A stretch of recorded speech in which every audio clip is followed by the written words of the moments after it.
Hey, Dalton, can you hear me? Yes, sir. So I got a hold of Maria today, and we walked through how to identify the discrepancies in the OBMS, uh, what's in the OBMS budget, what's in the allocations. A lot of it is carryover from previous years, and then also extra allocations. So I'll work through that tonight and make sure you have it first thing in the morning, okay? Thank you, sir. Yeah, no problem.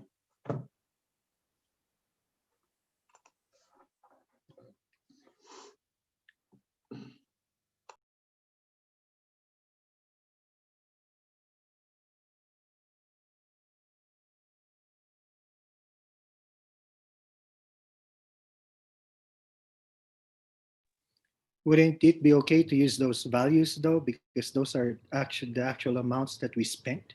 Yeah, but I have a report that will explain that deeper, a little bit deeper. And yeah, because it isn't that we got like $1 million in one year, because some of it's carryover. Yeah. So I can include that explanation to the report. yeah, easy Okay. enough. Yeah. Okay. All right. Easy enough. Yeah. There's no need to change um, anything, but add add an explanation of why Except the for amount is. there's three different accounts, fund numbers where we get revenue from, right? Yeah. And then, so it's the 2514547, and then there's a 4100 something number. Okay. So, Tomorrow, sir. well, and you're just giving an overview, right? Not a detailed response? Not a detailed response. They just want to know where the funds are going. Yeah. Yeah. Mostly salaries and benefits. That's what I saw in OBMS too, sir.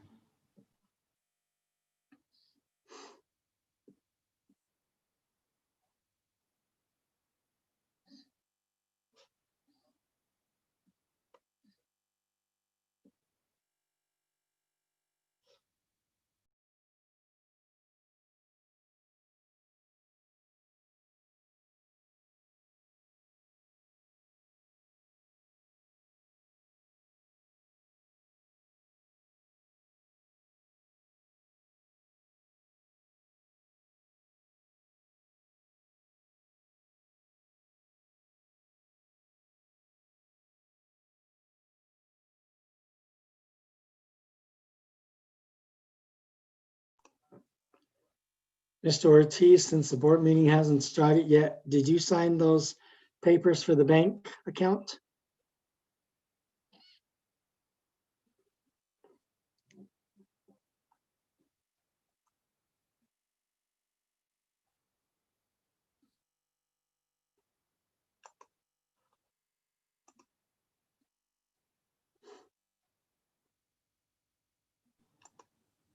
Mr. Perez?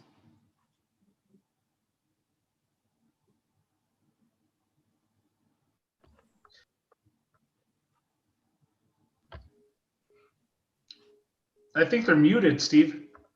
I think so too, yeah. And Or he Dion, doesn't listen to us. Dion, would you be able to come in tomorrow and sign the paper for me? Yeah, that's fine. What time? Anytime? I'll be there all day, so anytime you name it, just give me a call or stop by and we'll do it. Okay, sounds good. Thank you very much. You're welcome. Yeah, Ron's just ignoring you. Hey, Dion, how's it going? Oh, there he is. Now he's not ignoring. I was going over the agenda. Mr. Perez? Here we thought you were ignoring us. No, I won't do that.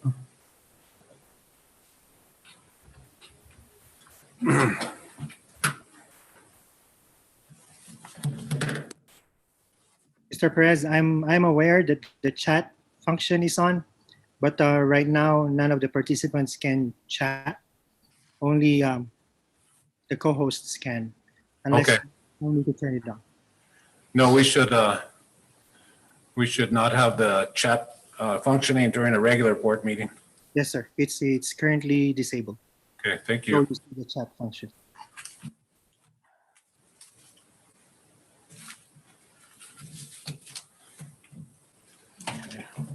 On the citizens to address the board, can I say that we'll have 3 minutes for them to address? Yeah, that's you said. We won't respond or make any comments. Yeah, and we don't, Okay, just hand it over to you. You'll get back I with just give you, just say, you can,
What is it, the 14th or the 15th? Emily, are you on?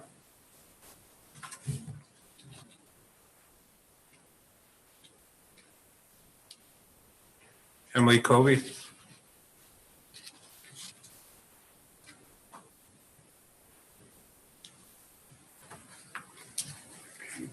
I did not see her yet, sir.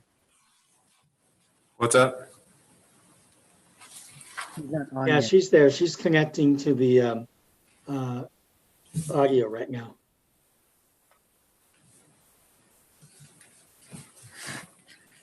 Are you asking me to unmute? Yes, Emily? Yeah, hi. Hi, on the board agenda, it says minutes of the January 5th and 14th, but I only see minutes of the 14th. Well, it should be minutes of the 5th. The 14th are in the binder. Is that what you're saying? The minutes of the Where's the 14th? Didn't we already approve the 5th or? We have yet to approve the 5th. That must be a mistake because today we were just going to approve the 5th of January. The only thing we have in the packet is the 14th.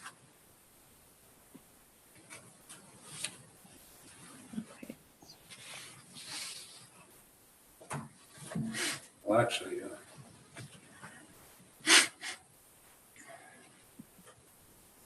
that was a work session. So, The 14th was a work session, so that's incorrect on the. yeah. Yeah, we weren't going to approve those till next time, and that must be a mix-up because those aren't quite done yet. I'm sorry about that. I'm not sure what happened. So just January 5th? So we only have the you- work session minutes. We're gonna have to approve the minutes of the January 5th at the next session. She's on here, Berna. Well, you'll make the changes. Yeah, I'll So- call her back. I just got her call. I'll call her back. she's right here. I'm here, Emily. Hey, Berna, I'll send you over the correct minutes if you don't mind just reprinting them real quick. Okay. Okay, thanks. Are we gonna be able to do it this meeting? We Yeah, should be able to. While we I'll open it real quick. let them Technically. Just I need to the other board members. Okay. Got 5 minutes? We're talking about running on the wire, huh? Yeah.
I sent over the ones to Bernadette if she's still in the room.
Good evening, Dr. Guy. Good evening, President Ortiz and Mr. Perez. Good evening, Hello, Dr. Guy. Dion. Oh, now you're gonna unmute and talk to us finally. Good evening, you guys. Yeah. You guys doing okay tonight? Yeah, Yes, sir. You? little cool outside. Oh, man, the snow, something else. Yeah, it was a cold one for sure.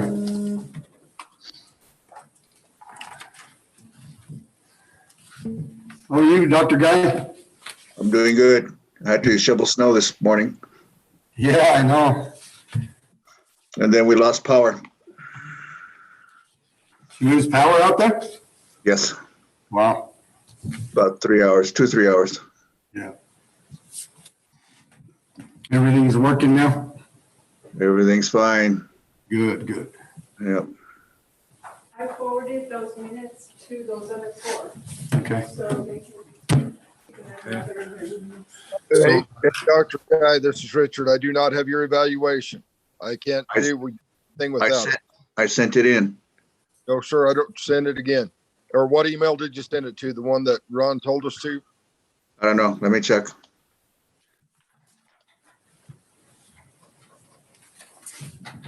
We ready to start? So FYI, Dion, Dr. Guy, Richard, there's a set of minutes that were just emailed to you, family, for January 5th that weren't in the packet. Richard, which email? Richard, Repeat that again. Richard Wade Jones at yahoo.com. Ah, that's the problem.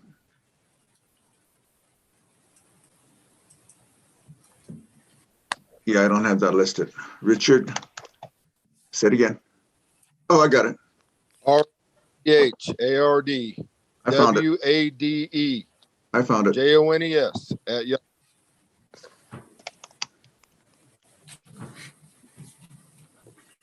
Give me a sec.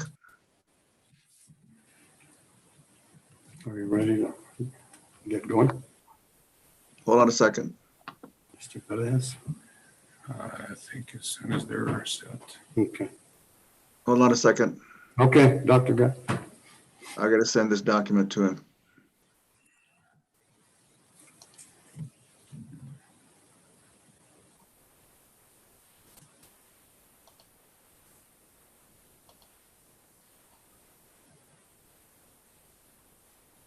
And Ron, you did not score the last question, Oh, really? really. Game is 0. I'm just kidding. Okay. Why don't we, we can go ahead You can and do it in there. we can go ahead and start the meeting if we got a quorum. And while we're doing that, I'll locate the file and send it to Richard. Okay. Mr. Perez, you ready to get started? We're ready to roll. Okay, thank you, everybody, for being here tonight. Let's stand and for the pledge. I pledge allegiance to the flag of the United States of America and to the republic for which it stands, one nation, under Under God, God, indivisible, with liberty and justice for all. We'll burn up for the minutes. We started at 5:33. Okay. Roll call. Dr. Guy Archibald, Here, Emily Hunt Daly,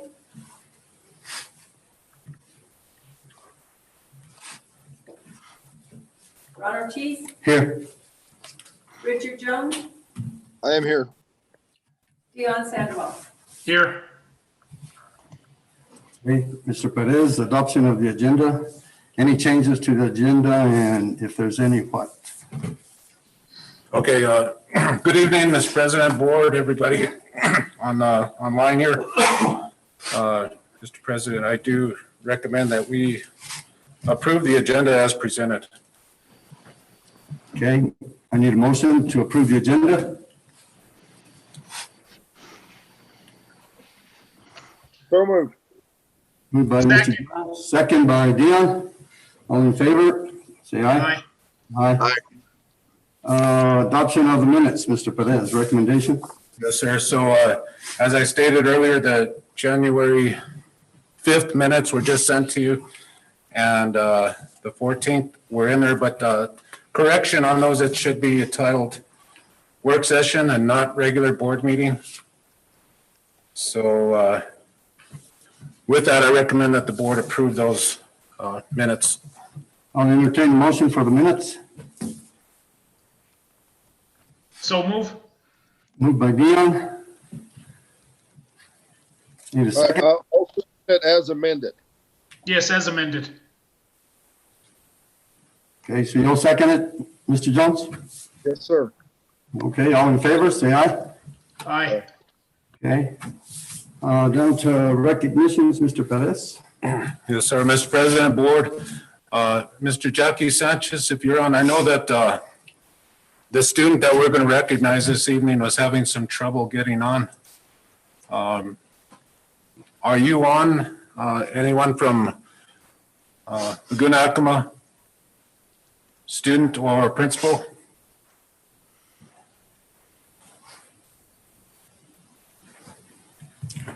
Okay, so what I suggest is that if they do come on at a later time in the meeting, that we can That'll work. refer to them. So what I'd like to do at this time, I hope Miss Jerry Nodal is on. Are you here with us, Jerry? I'm here. Okay. So once again, it's an honor to recognize the transportation department, the leader and all of the workers, the bus drivers, the department, the mechanic there, the secretarial staff. I just think that it needs to be said and it needs to be acknowledged and recognized that these bus drivers, as the cooks, have been seamless since day one, since this COVID surprise hit us in mid-March. Our bus drivers have not skipped a beat. They too have been serving our students, and not only our students, but there was a long period of time where they were serving all of the kids in their communities 18 years and under. So you all know, you see the buses out there without missing a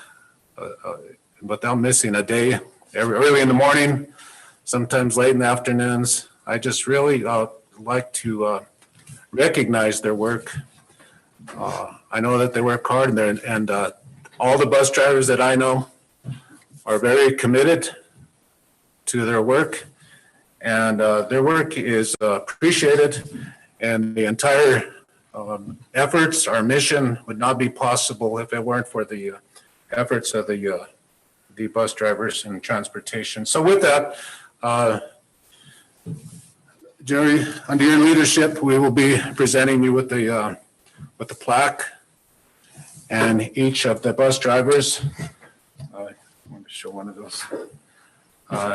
We'll have some certificates for each of the bus drivers, but on behalf of the school board, on behalf of the district administration, just like to give all of you,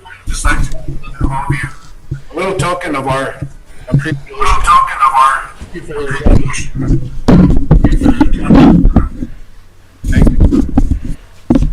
Thank you. I'll make sure that everybody gets it. And we appreciate the support that we get from everybody in the district, and I am proud to be a part of such a great team. And we appreciate you, Jerry, and your staff. Thanks for everything you guys do. Thank you.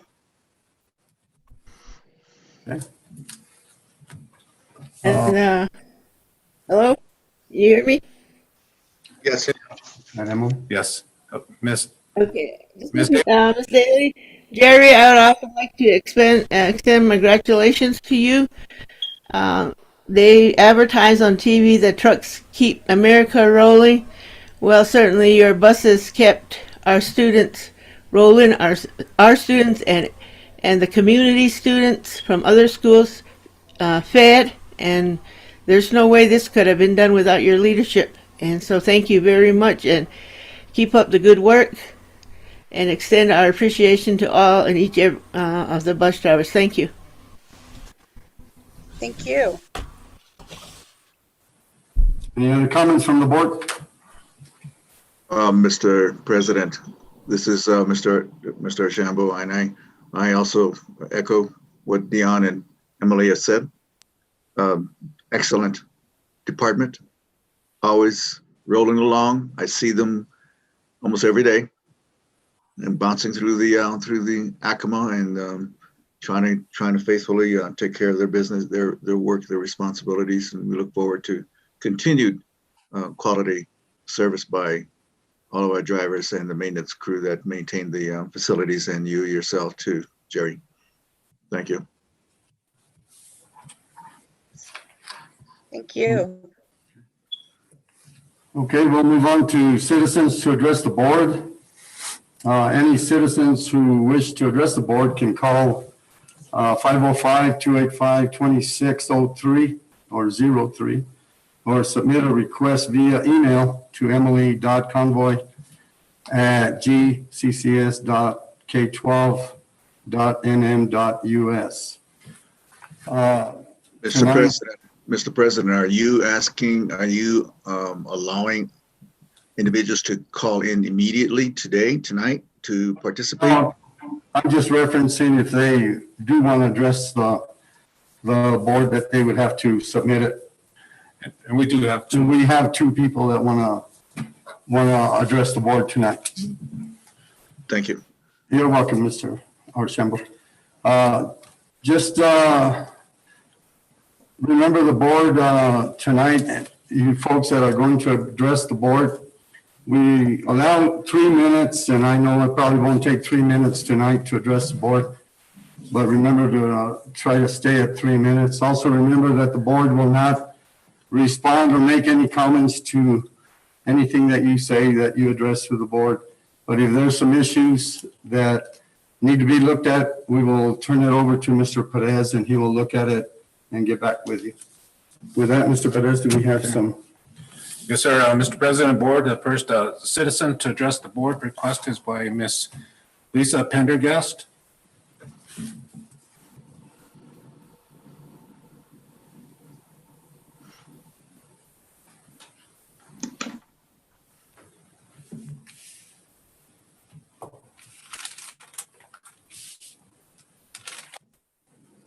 You're muted, Lisa. Thank you. Sorry, the host had to let me unmute. I appreciate that. Good evening, Mr. President, board. We had a few, I am with the local teachers union. And so I will be addressing you as part of the local teachers union. And as soon as I'm done, I will turn it over to another member, Miss Jennifer Kincaid, to round things up for us. We did have a few things we would like the board to consider as you move to reopen schools. I know that we're all anxiously awaiting a vote on that this evening. So some of the concerns we would like to address are that the middle and high school students are not going to be able to go back, which splits some families, staff and parents as well. And many staff members have no childcare until we can fully reopen all the schools. Children have not yet had the opportunity to be vaccinated until they can finish up clinical trials and prove whether or not the vaccine would be safe and effective for children. This will keep many of our students at home. And so we would ask you to please continue virtual learning. Another consideration would be that what we do in our schools affects our entire community. Cibola is still a red county.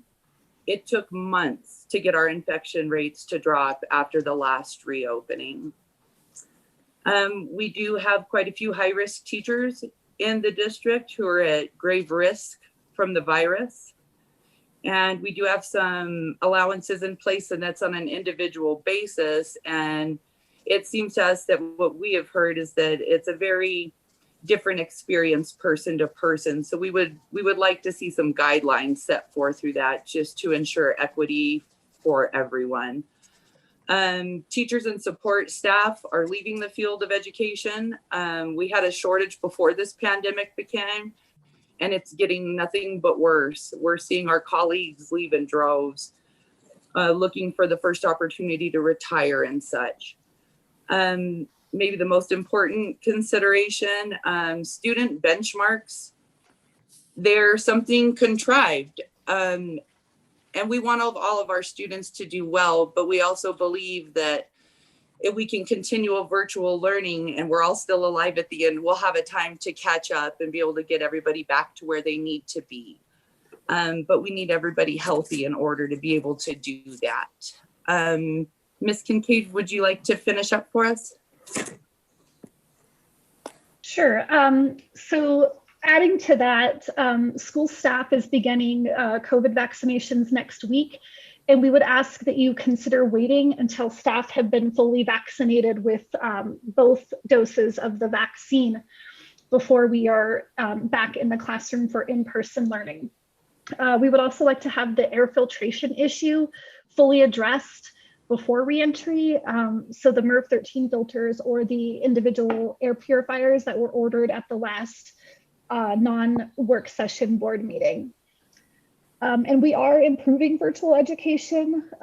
It's been a drastic change, as we all know, but students and families and teachers have definitely improved and gotten the hang of it by now. And then if, board members have any concerns about how virtual learning is going, we encourage members to visit our classrooms virtually to see the good work that we're doing. And then lastly, consider the last reopening that we had as a hybrid model. Schools were open and then closed again, and we were bouncing back and forth, which created a lot of chaos for families day to day, not knowing if there was going to be school in person or not. And that continuity is a huge important thing for our families and for our students at this time. And that was it. Thank you.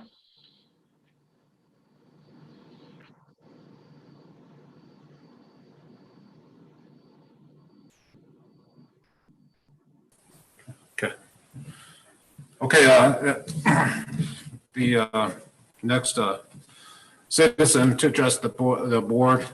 A reminder that this is a citizens to address the board, not necessarily organizations. So make a note of that. The other is Miss Tia Harris. Next up.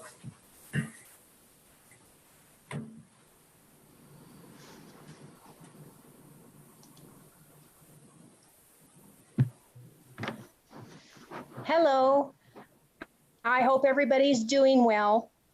I am the president of the union, the teachers union here. You heard from my vice president, Lisa, and then Jennifer, which is one of our members. I just want to reiterate what they said is very important to all of our staff. And I am very concerned with the constant that we do need in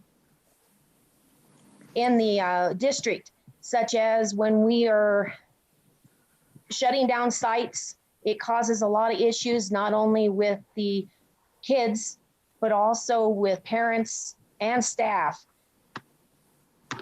We don't have a lot of instruction time left.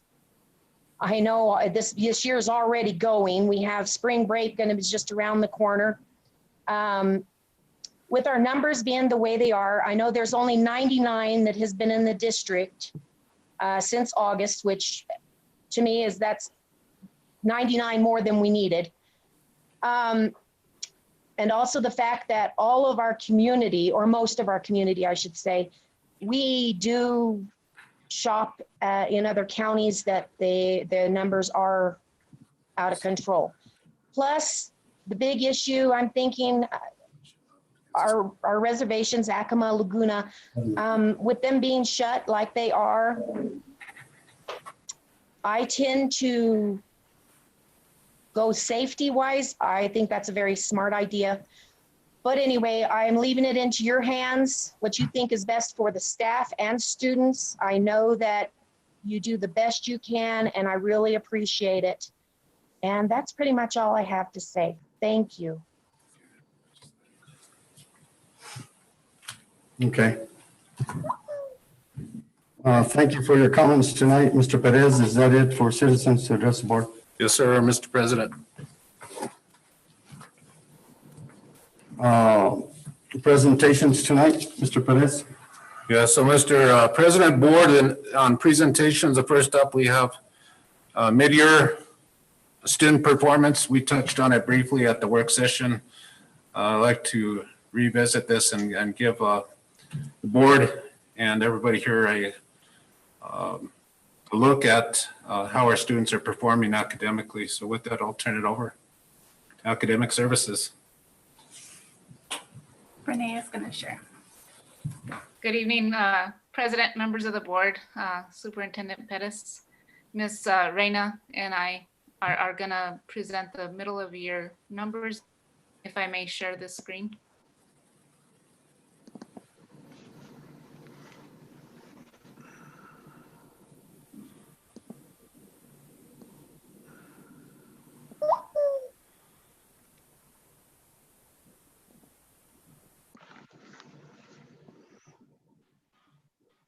So to begin with, this is the middle of year data.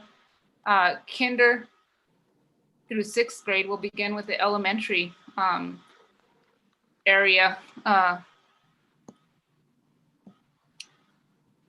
In looking at kindergarten,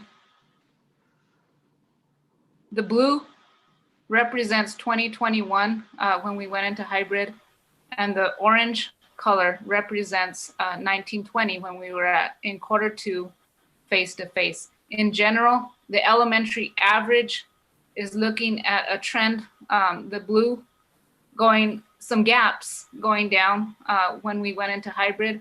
However, the trend is showing in the comparative data that it's still standard aligned when you look at the grade levels. What we're seeing here is the goal for kinder through 2nd is to remain at 100, over 80%, getting close to the goal in the foundational skills of kinder.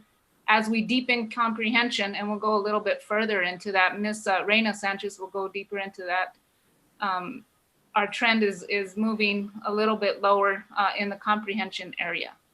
So when you break it down by grade level and standard, this is the math comparative data, same thing. We want all K through 2 to be above 80% in order to see that trend progress and close the gap in 6th grade. What we're seeing here, there is a closing the gap here in 6th grade.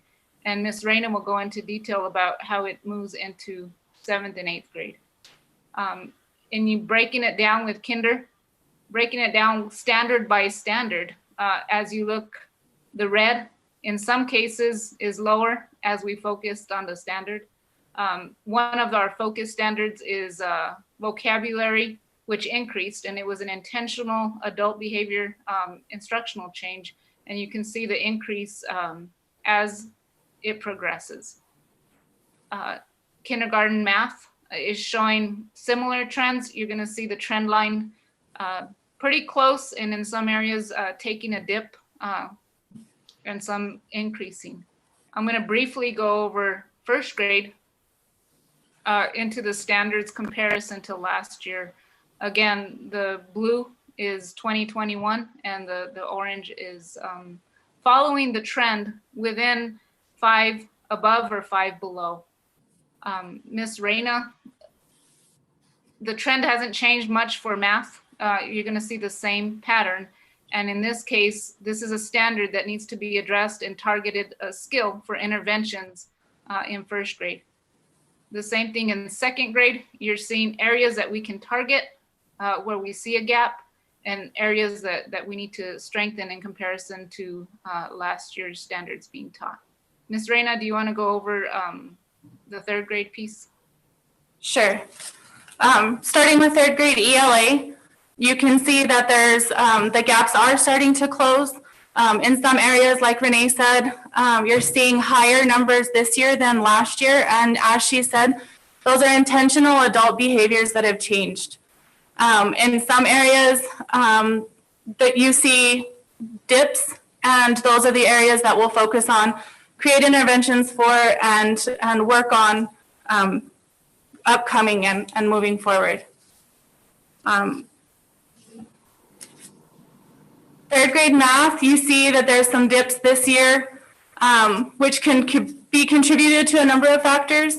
And using the standards-based alignment, it's really easy to see where our deficits are and to plan interventions and to plan for reteach and more intentional adult changes in behavior, as Renee said. 4th grade is an interesting line because the gaps are very, very small in some areas, and the trend lines continue throughout. And the same goes for math. As we move into math, you see that the trend lines are very similar, as Renee said, about 5 points above or below in all cases here. Once again, you can see the areas that we need to work on and the areas that we do have great success in.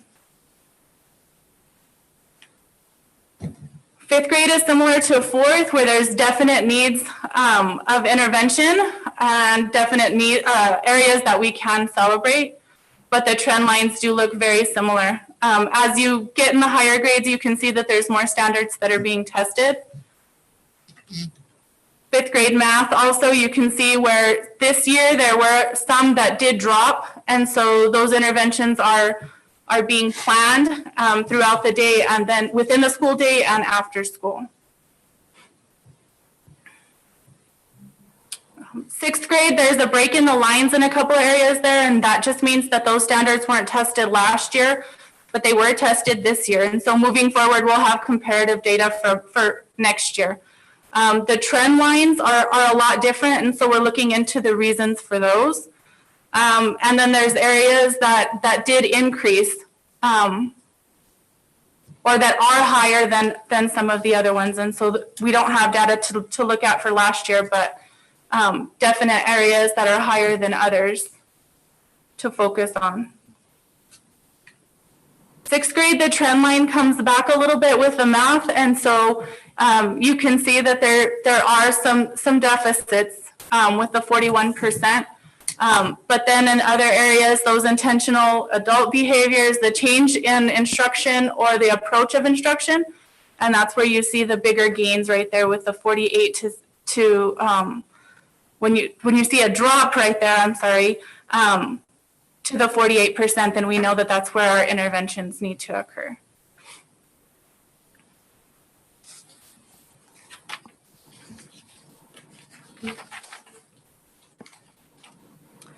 Seventh grade has some numbers that are quite higher this year than last year. Seventh grade math had a low number of students that were tested last year and a lot higher number this year due to problems that we had with our testing platform and getting used to our new Chromebooks and test functionality on those Chromebooks and things like that. We definitely do see gains though. And so there were some big gains in 7th and 8th grade math and ELA. If you look at the ELA data, the ELA did test more 7th grade students last year than in math. And we did see gains there. This goes back to being really intentional with standards-based alignment and with examining student work, looking at what the teachers are teaching and intervening when the teachers needed to with the data that they have collected from their classrooms. You'll see the same trend in math, but like I said, there wasn't as many students that were tested in math in 7th grade last year as this year. And then when you look at 8th grade, the trend lines are all over in 8th grade this year. Some of the standards dropped a little bit, but a lot of the standards are higher than they were last year. Once again, I do attribute this to more intentional looking at the standards and intervening within the classroom in the moment rather than later. Last year, with our 8th grade math, we had a really hard time getting some second quarter data, testing, that kind of thing. And so we don't have anything to compare 8th grade to, but you can see that most of them are above where some of the other grade levels were. So the 60% are above. The other ones we're definitely working on. Then we'll move to high school.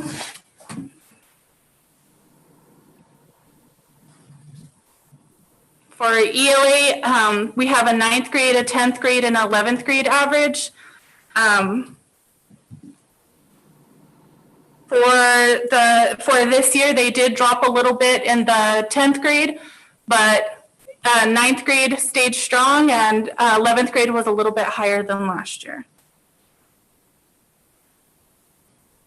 For math, we are seeing gains in math with high school, and in talking to their instructional team, it is due to aligning the standards better with not only now with the 8th grade having algebra there, but along the 2 campuses for high schools and in collaboration with the math team at NMSU Grants.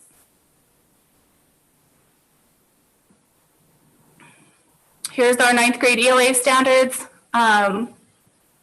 mostly on trend as we've been seeing, which goes back to the standards alignment.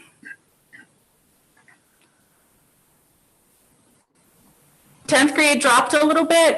I think there's a lot of factors that we can contribute to this. But like I said, the interventions are in place during school, after school, and this is really easy for us to target which standards need to be addressed in those intervention teams. And the same here with 11th grade. The gap is a little bit lower in most places. You will see some standards are a lot higher. Intentionality at work again right there.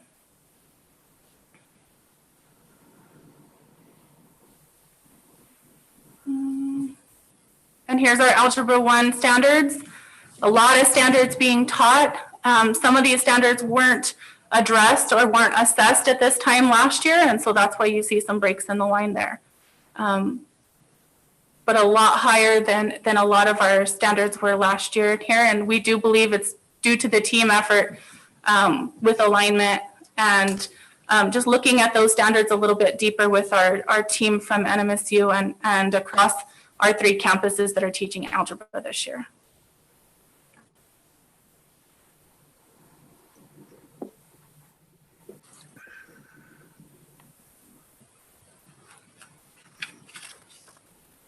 Next, we have geometry. We only have 2 years of comparative data to look at right here. And so it's pretty powerful to see where we were last year when we taught these same standards and where we are this year. And geometry is one of those areas that we can definitely see gains in. Here's Algebra 2, and I think Algebra 2 had some trouble with their testing with Illuminate last year too, and only 2 of the same standards were tested at this time last year, and that's why we don't have comparison all the way across.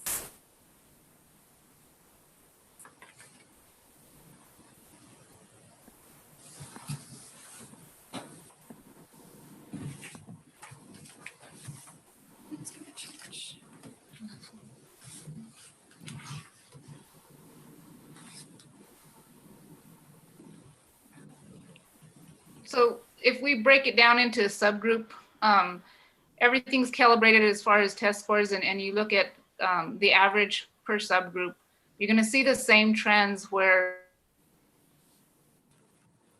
breaking it down by grade level, how many were assessed, and based on the assessment, the average percent correct in ELA would be the orange, the average percent correct in math would be the gray area. This is not comparison, it's actual scores. And again, the goal for kindergarten, the goal for first grade is above 80%. And we're starting to reach that goal in order to deepen comprehension. Second grade, we want, they're getting a lot of prompting and support during the early grades with the foundational skills.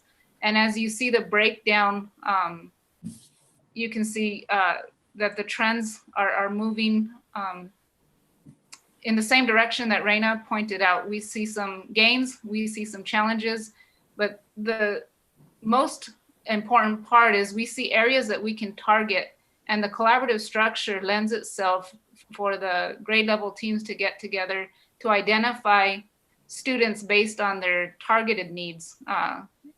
And so that collaborative structure continues. So this is just a breakdown of what Reina just presented for the 2021 school year for Q2 Illuminate data. The scores are the same as a breakdown. And I know all of you have a copy of this breakdown, so I won't go into depth as Reina did, but just showing that there's a breakdown K through 12 with the math being the gray area. The gray area is, again, like Miss Reina pointed out, on the intentionality of designing the math curriculum in collaboration with 7th grade all the way to 12th grade and reaching the NMSU campus.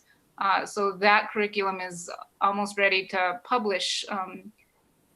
And as the teachers talk about the math curriculum, we saw some gains in 7th, 8th grade and Algebra 1, where there was a point where we had 0% proficient in Algebra 1. So huge breakthroughs. On top of the breakthroughs, there's also, as Reina pointed out, we do have indeed challenges on the number of students assessed and interventions that need to be critically put in place to make sure we intentionally reach every student.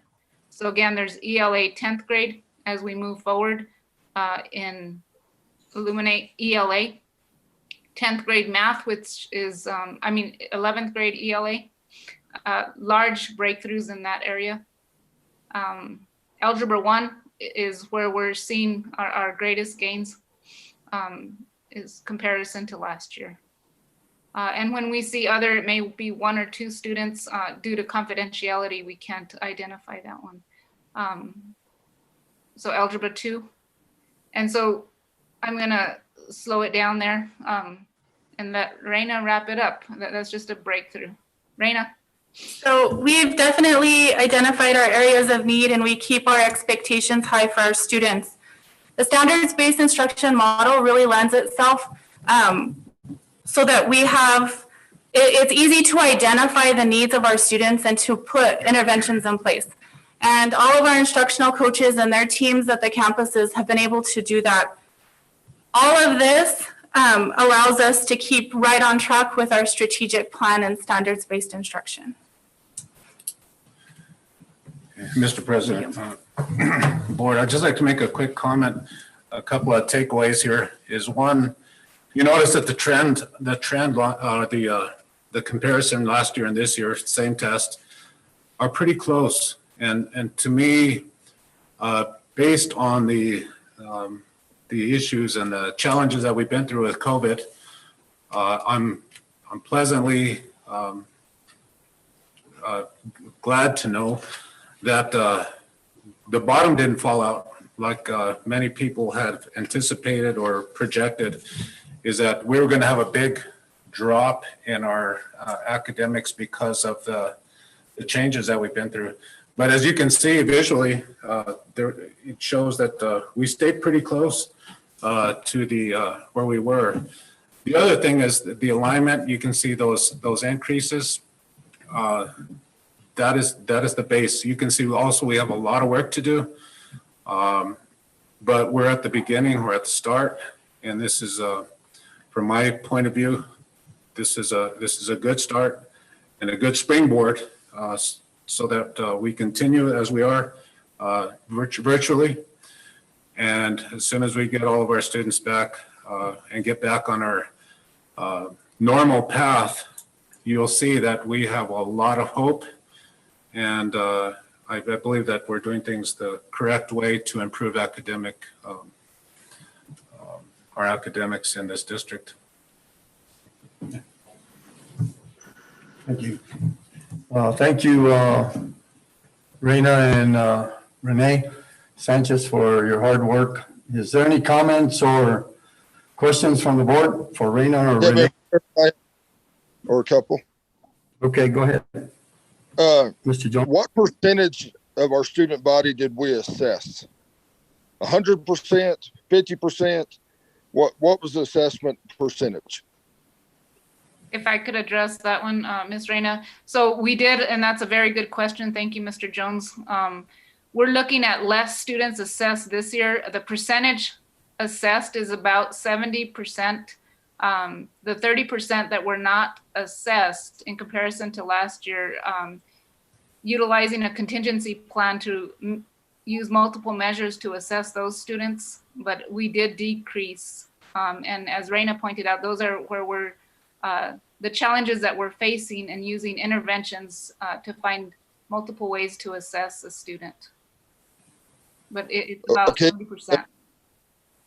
So we're down 30% of what on normal average would be on average. Then my next question, one more question is, the students last year who were tested with the teacher to proctor their testing, and as opposed to testing at home where we have no idea what they're, you know what I mean, who's overlooking them or how they're getting the answers, or, I mean, do we feel like we have a fair trending the same this year as compared to years in the past? It looks as the trends, if there was a break in the trend, significant, but when we see the trend K through 12, there may be some that got support, but the percentages aren't changing much. As you see the trend increase and decrease, it looks pretty accurate because not only are we looking at interim, we're looking at the student work on a weekly basis. So the examining of student work along with the multiple data points are calibrating better. I know given the third year, it's going to be calibrated even more. But for the second year, the trends are looking pretty close, within 5 above or 5 below. I'd like to add to that, Mr. President. Mr. Jones, I think I like the question about and the answer is 30% this year that did not test, very likely. Now, I'd like to also know what last year, was it close to 30% that did not test? That's another piece of comparative data that we probably should know. And another thing we talked about is how is that 32% doing to take that 30% to a granular level on their grades and the multiple data points. So Mr. Jones, that's another good study that we need to find out how they're doing in school, that 30% once we identify, well, the names have been identified, but I know with Miss Corazon and Miss Reina and the academic team, they're going to study that 30% so we can have a good idea of what to target. Well, I appreciate getting a clear picture of, I mean, it's easy to throw a chart up there and say we're trending the same if we're having the same comparison of the same percentage of students being assessed. You know, it's hard for me to grasp the gray area in there, and I for sure want this board to be in our community.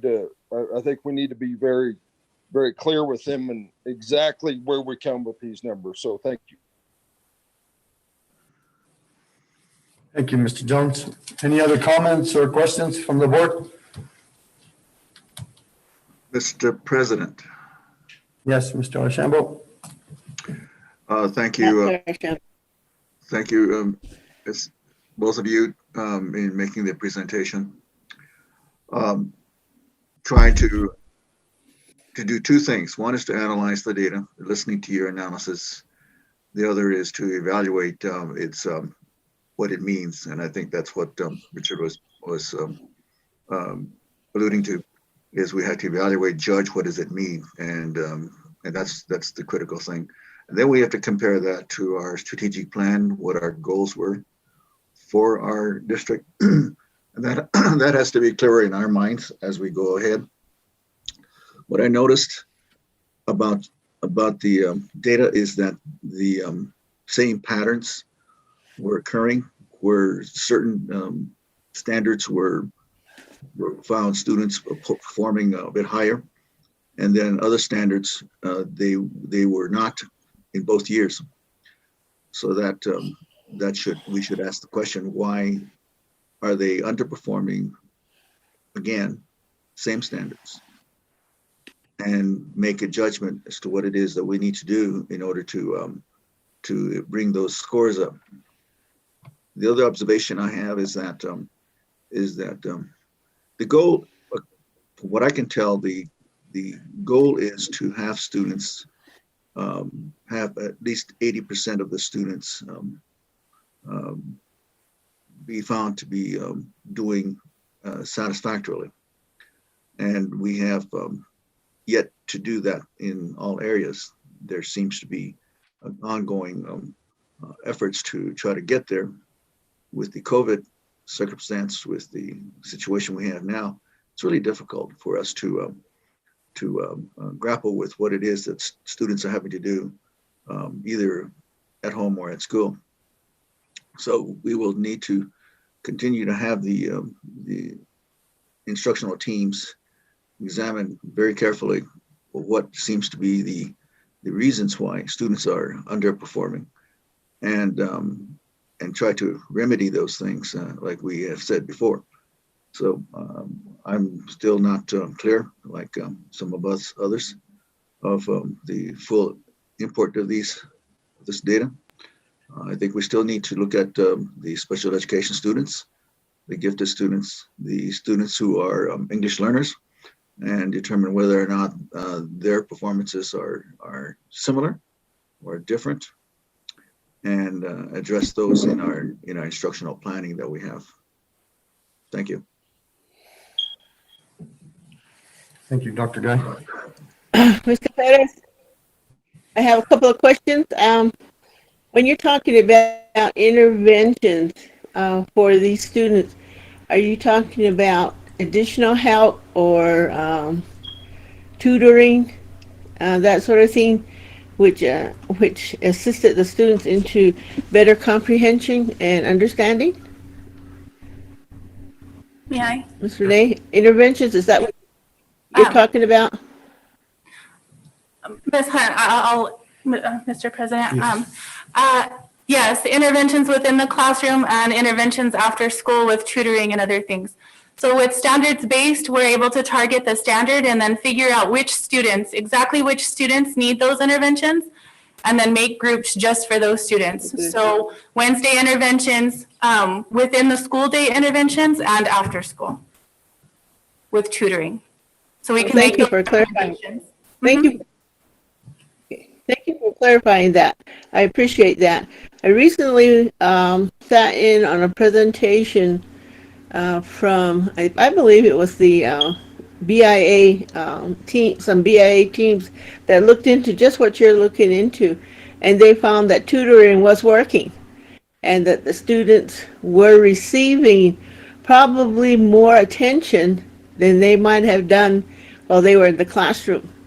And so they showed us statistics on just what you showed us, that the trend was improving and the students were credible and they were also learning, maybe not so much at their pace, but they were understanding more than they would have been. And so I think that we would be hard pressed as a teacher, just like one that was worried about when they're doing the assessment, who's taking the test or who's giving the answers. As teachers, we always worry about that. But I'm pretty sure teachers rise to the occasion, and I think we would be hard pressed to find anybody that would be able to give answers to geometry and algebra 2, and the student has to know those answers. That has to be the student performance. There'd be no way I could help my grandchildren answer any of those questions, even in ELA where they have to do readings and understanding of the subject matter, the components that go with reading literature and poetry and grammar. And so I find that the changes that you are implementing seems to be working, and that if and when we go back to full attendance, then we should consider to keep those same types of interventions or tutoring available to our students so they don't feel like they're just cast out and thrust out to now fend for themselves. And so thank you. I really appreciate the information and really looked at the differences and the breakdowns in where you were seeing successes, and I appreciate that. Thank you. Ron, I got another couple questions, if you will, if I can. Yes, you can. Go ahead, Rich. Okay, just a couple things. And my first question is, do we think that our interventions, which they're not classic interventions, we can't have kids in school, are you saying our interventions are being very successful, or are we just given some more data there? I mean, that's hard for me to grasp, thinking that an intervention, we say, well, we're doing it after school and in the classroom, but aren't we still just doing it on Zoom and doing it and to Ms. Hunt's point, I have an app on my phone that I get of any algebra equation and it will give me the answer. I mean, I think these kids have all the technology. I want a real picture. And while I'm going here, then I'll quit. I appreciate the data so much in our course and such, but do we ever talk about mental or emotional issues, because we know they exist out there as well. And as a board, have to be just as big as the others. And I have a hard time thinking those charts and data have anything to do with any social, emotional, any issues that these students are facing right now. And I don't want us to lose sight of any of that. That's it. Done.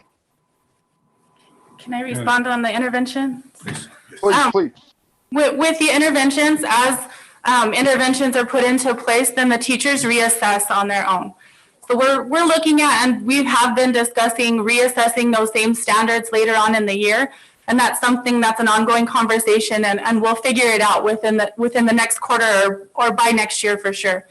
With the interventions that are after school and during the school day, those are continuously assessed by the teachers. And so as the students come back to the teacher, they know whether they got what they needed out of that intervention or not, and then they can move forward after that.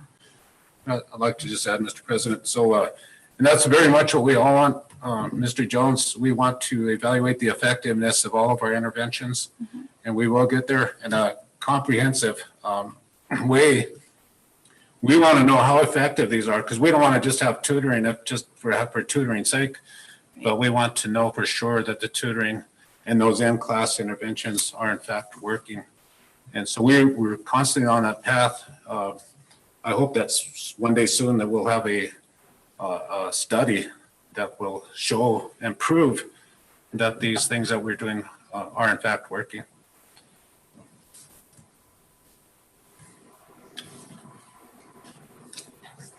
Are we done? Any other questions, comments? I'd like to just add, if I could, Mr. President, Board, I hope that everyone acknowledges or sees the significance and just the fact that we have this tool in place. Before this, we were not able to look at our district in an organized manner as far as school to school, horizontal alignment, vertical. Teachers can now look at the same system in a vertical manner from grade to grade. We now are able to look at data this way. We're now able to focus on those standards that maybe need some work in an organized way.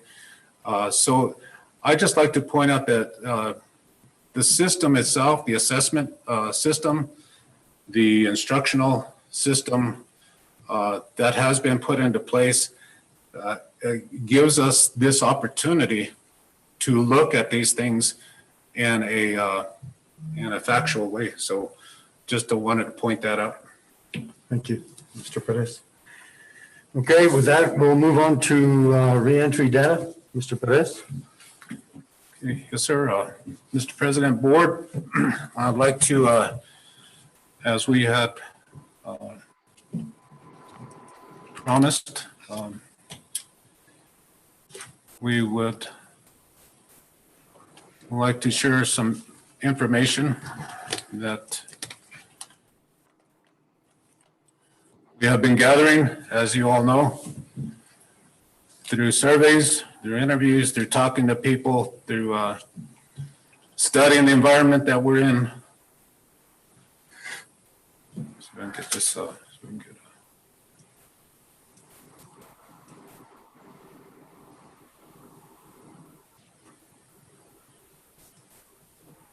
we have some very serious thinking to do this evening and decisions to make. So I'd like to offer some of the things that the administration, we have come up with as a group and open to questions, concerns. And of course, we've got to make a decision, an important decision this evening. So here's some things that we put together. Just to kind of give a perspective, we all know that COVID lives amongst us, and we do keep track of the what's going on nationally. I took the national data off of here. I thought that might be going a little bit too far, but we have brought it down to the state level. This is as of January 14th, updated data, number of cases. We keep our eye on that. We don't take it lightly. Bringing it down to the county as of January 14th at 408. You know, these are the number of cases we've had, the number of deaths in the county. And of course, you see the New Mexico as it relates to the state data here. We also keep track of the district data, the district related cases. And this is the live data that we post on the website, and every case that comes up that's related to our students or staff. Sonia Hernandez, our health coordinator, does a good job at reporting it. We're required to report it within 4 hours. Not only does she report it, but she does all of the requirements around that. So every case requires some a lot of questions and some tracking and so on and so forth. So we have process systems in place to do our part to make sure that we're in line with the requirements of reporting and so on and so forth. So a total of 90, I believe the latest is 99 as of today. That's total for the whole, since August. So we had a spike in November and then it's decreased by the month currently. Age group is kind of interesting. It's a little bit different than what most people suspect. Of course, this is based on the number of cases reported, but the 0 to 17 year group is 48 cases. This age group is 23. 40 to 64 is 24, and then 65 to 84, 3, 85 plus 0. Of course, you know, there's many things to consider with all of the data that we receive. Another thing, as we think through this, we just want to give you relevant information. You know, the Pueblo of Acoma and Laguna remain closed by the order of their respective governors. Navajo Nation is still pretty much closed. They do lockdowns on the weekends for, I believe, 57 hours. Excuse me. And I'd like to point this out because I don't think a lot of people fully understand it. We have not been given the green flag yet for having secondary students return. So the decision to not have students back in mid school and high school is not the it's not the decision of the local school board or administration here at this point. Something else to think about, other districts that I've talked to as recently as a couple of hours ago have completed staff vaccinations. I believe Hobbs is completely vaccinated. Taos, all their staff is completely vaccinated. And many have plans schedules to have those vaccinations come up. We here have, out of our staff of over 500, we have 370 staff members that have committed to get vaccinated. We've organized that to take place at the high school, possibly happening on January 27th. We're still finalizing the details, January 27th, 28th, and or 29th of this month. So those vaccinations are on the way for us here. Just a reminder of the history of the recent history we've gone through. When this all started, mid-March, we moved into remote learning through the remainder of that semester till the end of school. Then we came back August 10th. We chose to come back remotely. And then we had a decision to go into hybrid from October 19th through November 20th. And after that, November 30th through current, we are and continue to be in the remote mode. Other data to consider that we've collected the last couple of weeks. 100% of district leadership recommended remaining remote. And that includes the principals. And then the principals report that from their schools, the average is 72% of staff surveyed would choose to remain remote at this time. We also did another survey with very similar questions to the last round. This one we had a better response. I believe we're in the 300s last time. This time we had 528 responses. Closed last Friday. And this pie chart shows that the bulk of people were parent guardians. Second was GCCS staff members that are also parents, and community members. Those responses were broken out by grade level. In other words, what yours was the person you're affiliated with mostly is in what grade level band. So pre-K, we got 211 responses, 251, 129, 208, and not applicable, probably community members that may not have a student in the system. Broken down by school, it kind of goes with the size of the school. Of course, Grants High has the largest number, so they also got the largest number of responses. Blue Water smaller, San Rafael smaller, Cebueta smaller. But this to break down the response demographics. Preferences, and this is important to know, that in the blue area, 29.2% of the respondents would prefer keeping a child home online with online learning through March, because that's how the question was posed. 40.5% prefer keeping their child at home with online learning through May, which is the remainder of the school year. The 30% would prefer bringing my child back to school as soon as allowed. Okay.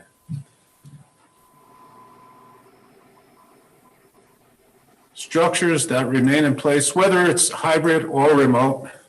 As you can see, we continue to push and structure and remain steadfast with our standard aligned learning system.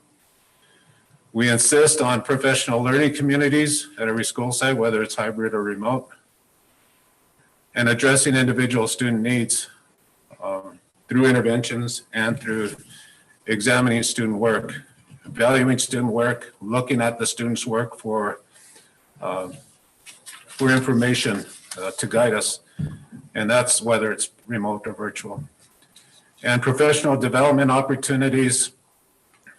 What's changed there is we included a menu of more options for teachers to learn to do hybrid since we've had to shift.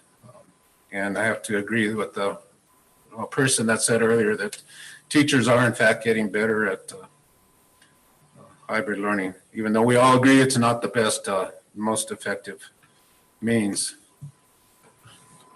Some of the benefits of total remote: decreased risk of infection, decreased possibilities of the virus spread. Childcare becomes less of an issue. We know that from experience, when we had hybrid, we had a huge childcare issue, and that continues to be an issue in this community for our district, for our teachers. Students and instructional staff are better equipped with technology now. We've done huge purchases for not only the staff, but for students to get us where we need to be with devices, with smart boards and so on. The instructional staff have become more efficient and effective with online learning, another benefit. And stability and consistency with staff, both with those who report to work sites each day and those who work remotely. In other words, what I'm hearing and I've seen in some of the interviews is that the stability and consistency is important. Shifting is not so good or not so well received. Consequences of total remote, because we have to look at both sides of this. As pointed out, our social and emotional impact on staff and students is a huge concern. We've got to acknowledge this, and we've got to do everything we can to address that. There's dangers in that. There's risks in not addressing that. We have increased potential of serious mental health issues that affect staff and students. There's the reality of negative impact to those students who may not be in a healthy home situation. And we all worry about that and concerned about that. Our internet and reliability of the internet connections still a challenge. We haven't figured that out completely. We have a lot of work to do still, but we continue to work on that daily. Student engagement and behavior are not as easily addressed. Assessments, as was pointed out, are difficult to perform. It's not in its usual way that we're used to. So that is things to consider, and I'd like to just point out, as I did at the last time we took this to a board vote, that one option is to remain total remote that we are currently operating through. the remainder of the school year. Option 2 is move to hybrid mode and periodically reevaluate as needed. Remember, parents still have an option of remaining remote, keeping the children at home if so chosen. Of course, the challenges and things we've talked about is the childcare is still an issue. All those peripheral kinds of things take place. And then I think, somebody pointed out that we have a few weeks, I think about 18 weeks left in the school year. And I'd like to, with that, open up for questions or comments. Max, Yes, sir. as of today, does every student in the district have a laptop or some sort of computer? Or are we still waiting on some to come in? We have every student has a device right now, as far as I know. I hope. They're working on distributing them. So we have, now what happened is the Chromebooks, we have the brand new Chromebooks that are being distributed now. So what we're doing is sending those out and getting the loaners, the devices that we had lent out, get those back, give the students the Chromebooks. So we're working on getting them out. We don't have them out technically today. Not all of them, but they do have devices.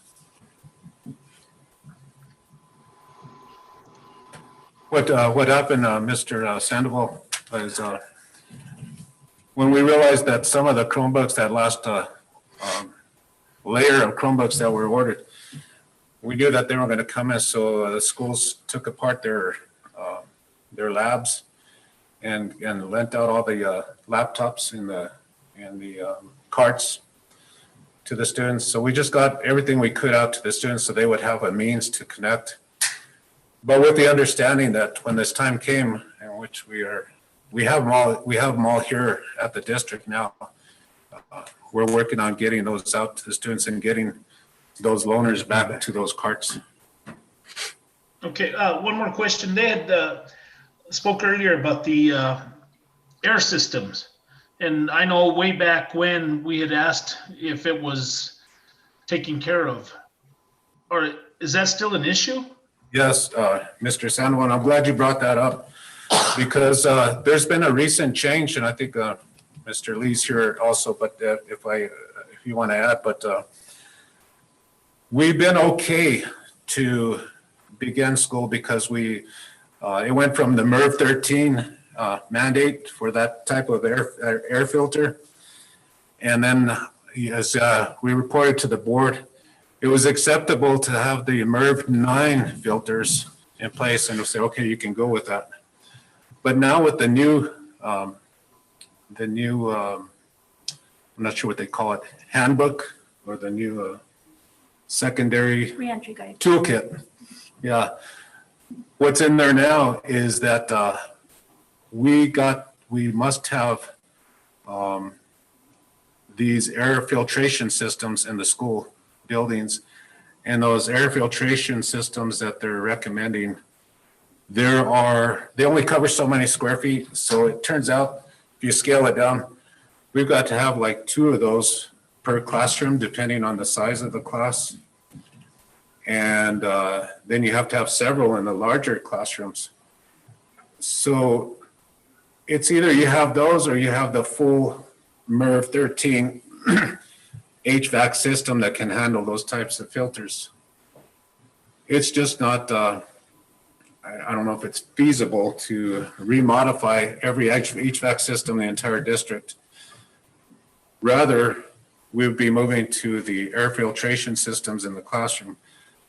That is a major expense, and I think Mr. Lee has some quotes on that. So to make the long story short, we could move into hybrid as we anticipated, or could anticipate next week with our current system, but we would not be quite up to the level that the PED is working towards.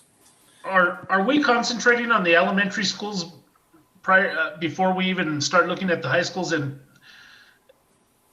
the mid school, since all we can do is elementary right now? Yes, and there has been very little discussion about bringing the secondary students back. I've been very anxious to hear as early as, let's see, this morning.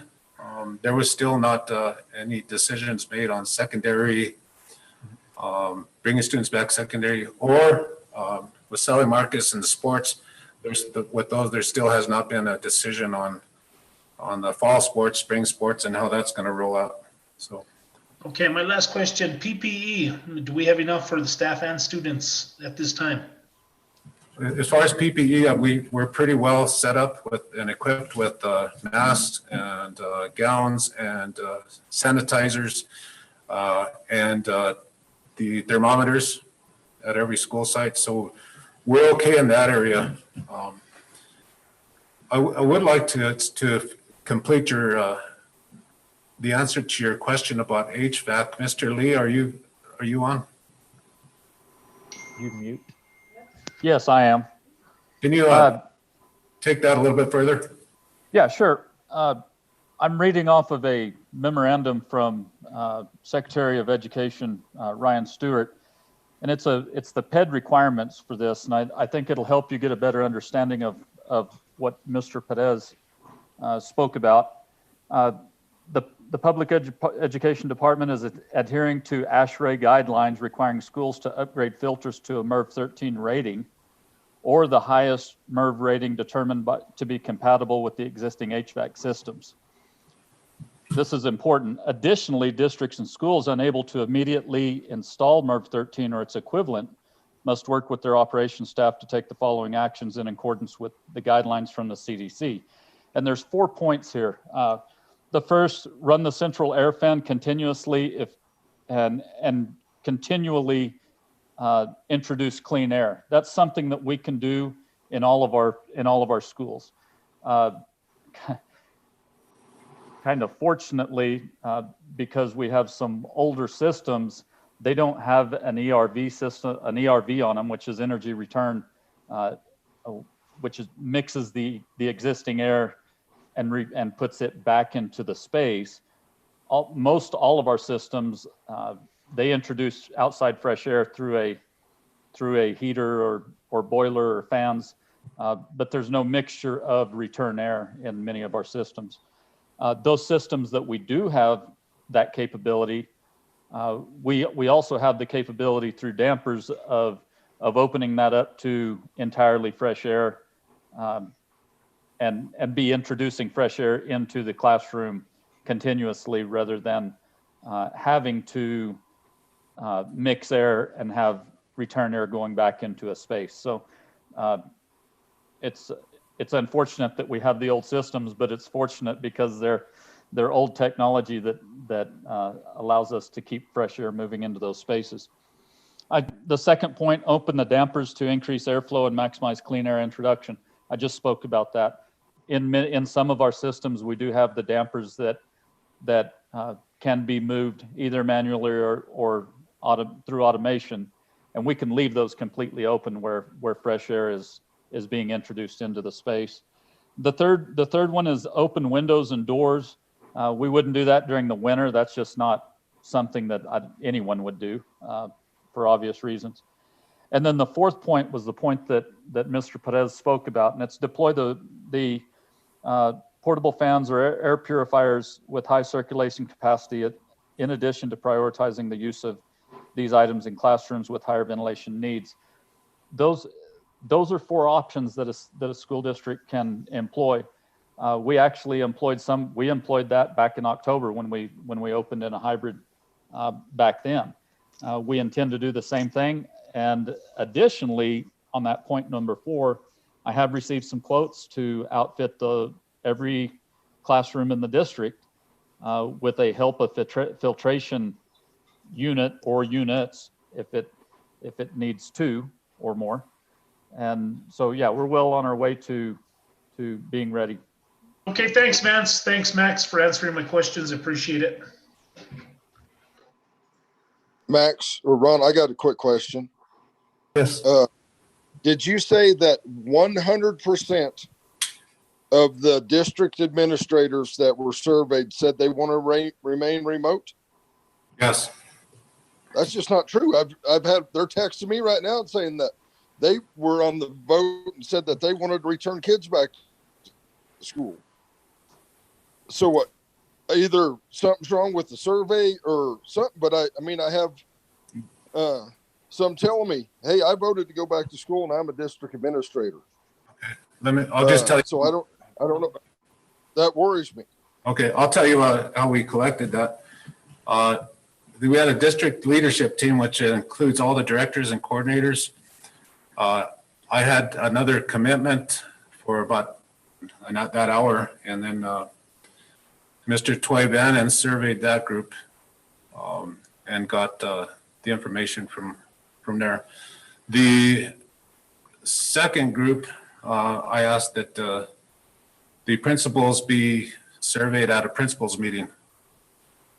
And that's where I got that information. So it's a combination of coordinators, directors, and principals. And if that's wrong, I'd be glad to go look at that again. But that's the information that was reported to me from both of those groups. Okay, thank you. I sure think there's some that may need to call you tomorrow that say that voted differently and texted me. So okay. I'd be glad to look at that. Thank you.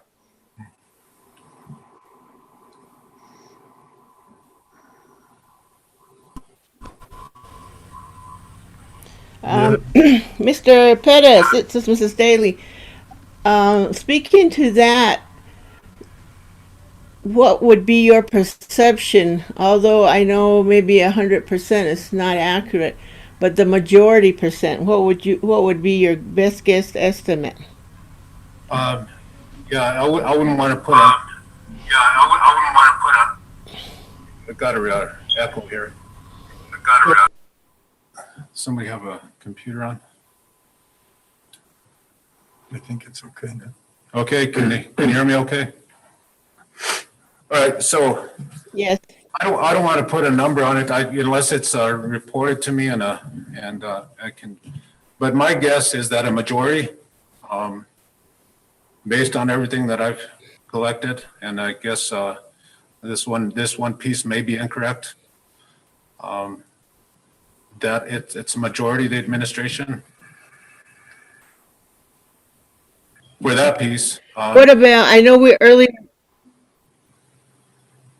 Okay, I know earlier we heard from the teachers union, both the president and vice president, and what I got, the gist I got from them was that the majority of the teachers were looking at staying remote. I don't know if Ms. Prendergast is still here, but if she could give us those percentages, I would appreciate it. No, Yeah, well, let's just stick with who we are. So Ms. Hunt, what I can tell you is the information that the 76%, I believe it was, for teachers, that was collected from Ms. Reina Sanchez and talking directly to every principal. Elementary principal. Individually, every elementary principal individually, and getting the number from each one of those principals directly. The numbers were slightly different, ranging from 60 to 80, or around that, and then it averaged out to around at the end. It averaged out to about averaged out to 72%. Yeah. Okay, thank you, Mr. Perez. The other thing, irregardless of the percentage, there are still other factors that we have to recognize. At our last meeting, we did hear from Ms. Sonia Hernandez that asked if that, even though the staff is 100% vaccinated, they can still be carriers of the virus. That is what I understood, and they can still would still be in the position to pass that virus on to the students, even though they themselves were vaccinated. And so as teachers, I know a lot of teachers worry about that. I worry about that. That if, even though I've been vaccinated, I could still come in contact with someone that's positive and then go to school and give it to my children. And one child getting sick from something that I passed on to them is just one child too many. And I know that's what a lot of teachers worry about now, is even though we can vaccinate our whole staff, doesn't mean that it's entirely safe. And so I believe in the hardworking staff that's becoming more adept at remote learning. We've all devised ways to test integrity, and I believe in the integrity of our students and our families because they want the best for their children. And so all these factors have to be weighed individually, and educators will know just where they're at in their classroom and where they're, and again, with the intervention going on, that's a positive approach. It's not just within our school district. I think that it's also reiterated from other school districts who are doing the same thing, the intervention classes, the extra help. And sometimes students feel more comfortable doing that and they're not singled out in the classroom. And so all these factors are weigh heavily on the decision. And I think that when we take all these under consideration, that we're doing what we as a group, as a whole, feel is important for our GCCS district, and that has to be the top consideration, and not just the district, but the children, the students within our district. I above all want to keep them safe. I above all want them not to even have to experience, although they say that younger children that get sick don't suffer as severely, but life tells me sometimes that's not always true. It depends on the individual child, whether they have underlying conditions like we have a large case of students with asthma.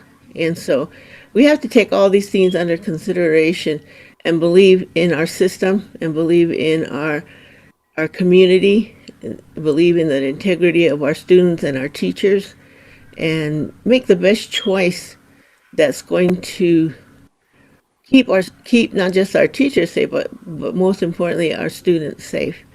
And that's why I appreciate all the input that we received from Ms. Prendergast and the union, and from Ms. Reyna. Thank you for all those percentages. Ms. Renee, we've seen the challenges that we've met and the steps that we're in progress that we're making. That's also part of our decision. And so be rest assured that, we're going to make the best decision for our students and our community. Thank you. Thank you, Ms. Hunt. Any other comments, questions? Just my last comment, Ron. You know what? Looking at the survey and looking at the numbers for as many students and staff and citizens that we have in this county, I'm dissatisfied with those numbers. I mean, it's a drop in the bucket. Not even a quarter of what this county has.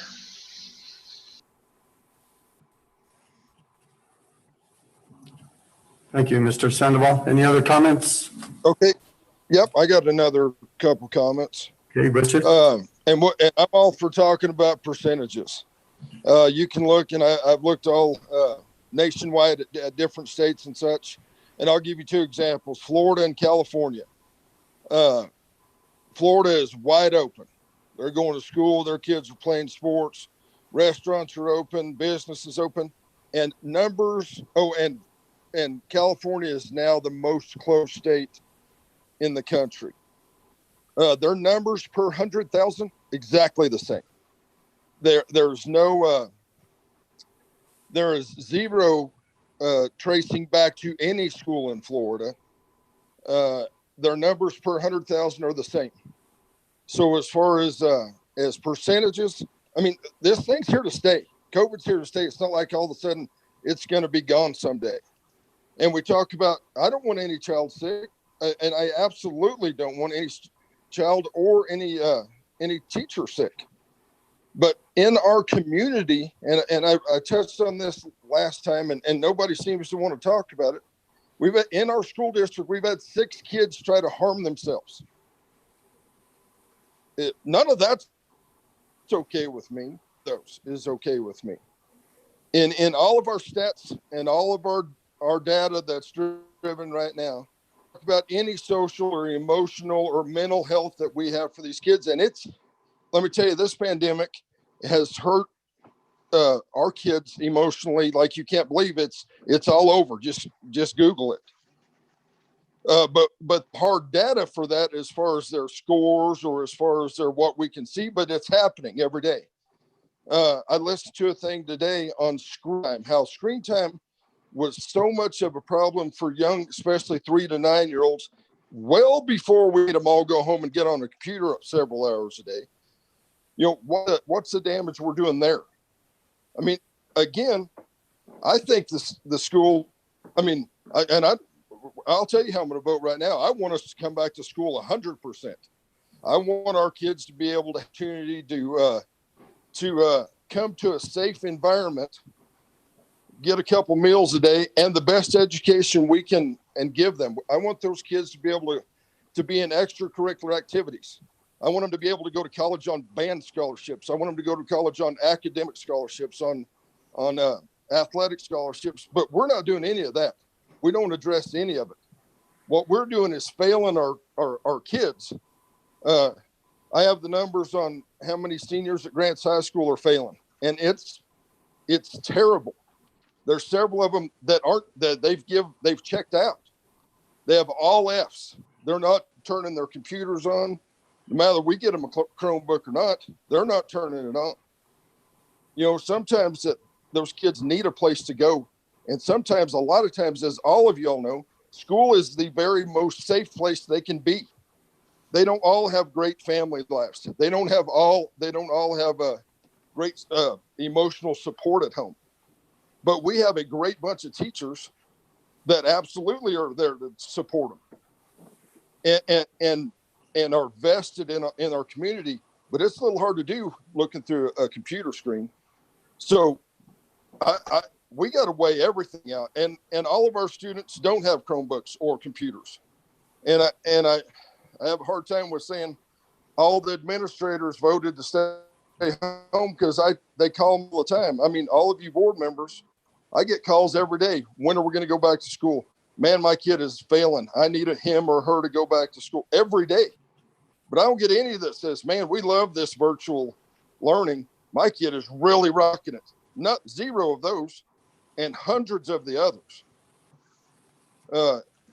We have to look at every situation and bring in every outside way of thinking, not just what the news tells us to do. Because if you go do your own research, the numbers are actually, as far as school is concerned, are the most minor of all cases. In our district, we're less than 1% affected of all of our students and staff. I just ask you guys to think all of it. And thank you guys for giving me some time. Thank you, Richard. Any other comments, questions? Mr. President. Yes, Mr. Shambo. Couple of questions. Describe what the hybrid structure would be again for me. If we were to go to hybrid. Yeah, hybrid. Tell us the program again. Okay, so hybrid is bringing in up to 50% of the students, and it's split. Group A 2 days a week, Group B, 2 days a week. And as we did it last time, we had 1 day for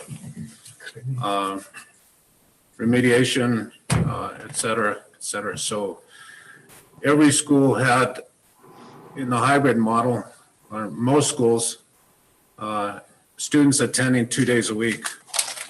I believe there was one school where they had a small enough size of students where they were able to bring the students in 4 days a week and still keep below the 50%, well below the 50. There was a range of configurations.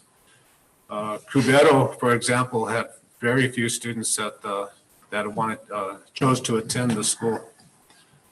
And then there were others like Mesa View Elementary who had a large number of students attending the school.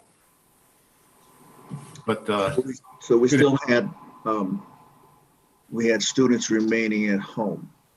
Yes. A substantial portion of the student population remained at home in remote. And are we able to go to a higher level than that, or is there any other hybrid? Because what I was hearing just now is the desire to go 100%. Instead of 2 days, having all the kids come to school every day. That's the ideal, and I'm assuming some states are trying to do that. But are we in a position of ever going to that? When what you can tell, or is this hybrid model you just presented the only option we have? Yes, we do not. Mr. President, Board, currently under the guidelines, we don't have the option of going 100% per day.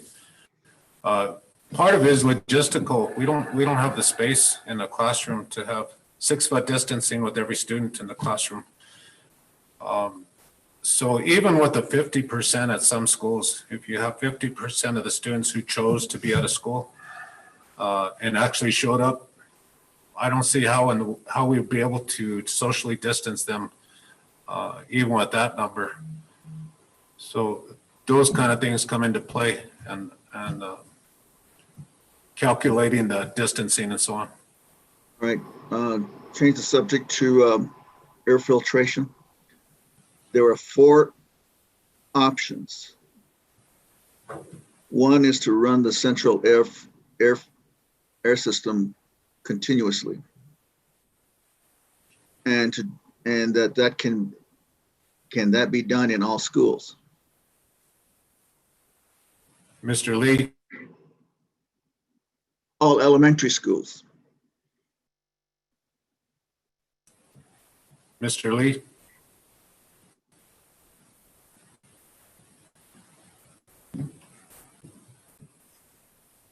The second one was to open dampers to increase airflow.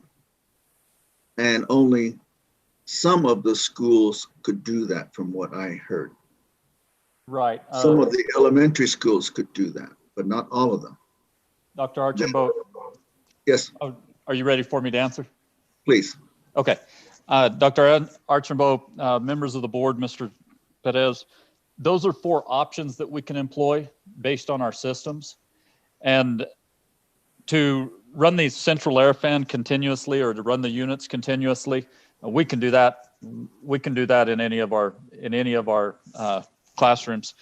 The dampers are a situation where it allows for either some portion of return air, or all return air, or all fresh air, and it's a damper that is operable, can move. And so yes, in those systems where we have dampers, yes, we can move them to full fresh air. As I mentioned in the open windows and doors, that might be okay on those shoulder months, or at the beginning of the year and the end of the year.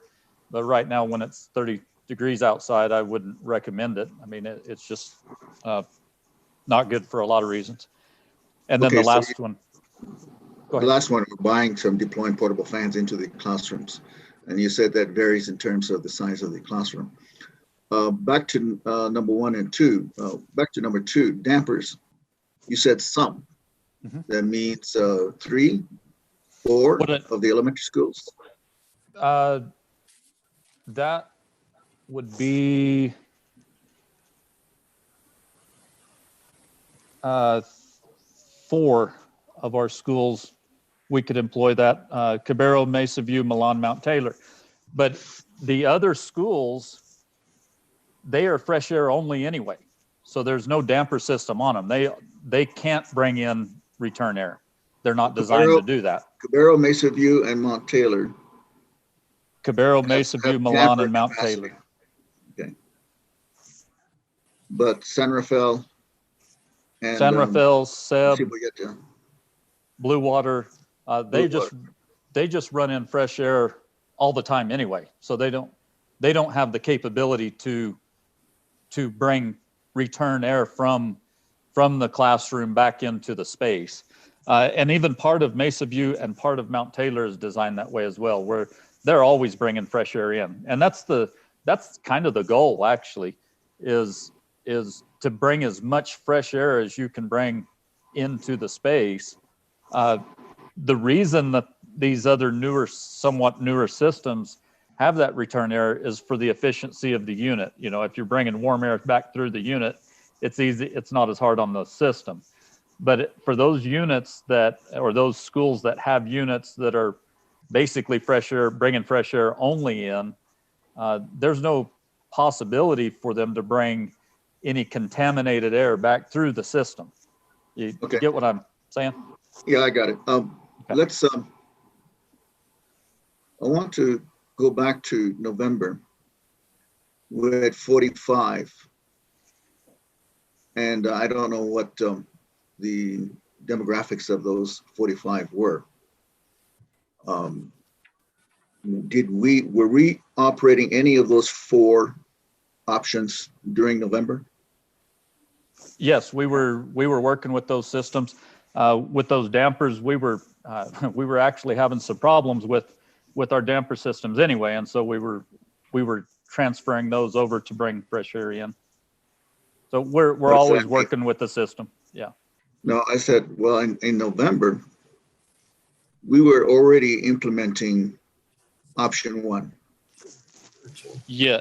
Yes, we were doing that. So that means even though we were doing central air, we were still getting people infected. 45. There's no cases of students getting infected in a school. I'm saying students, I'm saying people who are in the building. There's no indication that they were getting infected in the building. No. They were infected. So we don't know whether they were infected in the classroom or whether they were infected other places. No, we don't have that information. No, sir. Okay. We don't have information that they were or they were not being infected within the building. So definitely no to that. Interesting. Why we don't know that. Okay. Back to hybrid. Mr. Perez, you had said that we will only have the 50% option, the A and B 2 days, with the third day, the middle day for cleaning. And that's the only thing that we have right now. So we're not in a position of increasing the number of days that a individual student can be in the building other than 2 days a week. So that leaves us back to, I'm just trying to picture the setting back in the fall. And we had a teacher would have, an elementary teacher would have a mix of students who were in the classroom, not to exceed whatever number that is, and students still remote. So they were doing a combination of both on-site and virtual instruction. Is that correct, Mr. Perez? Yes.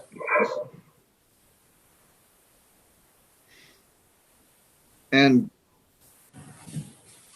was what was the degree of effectiveness for instructional effectiveness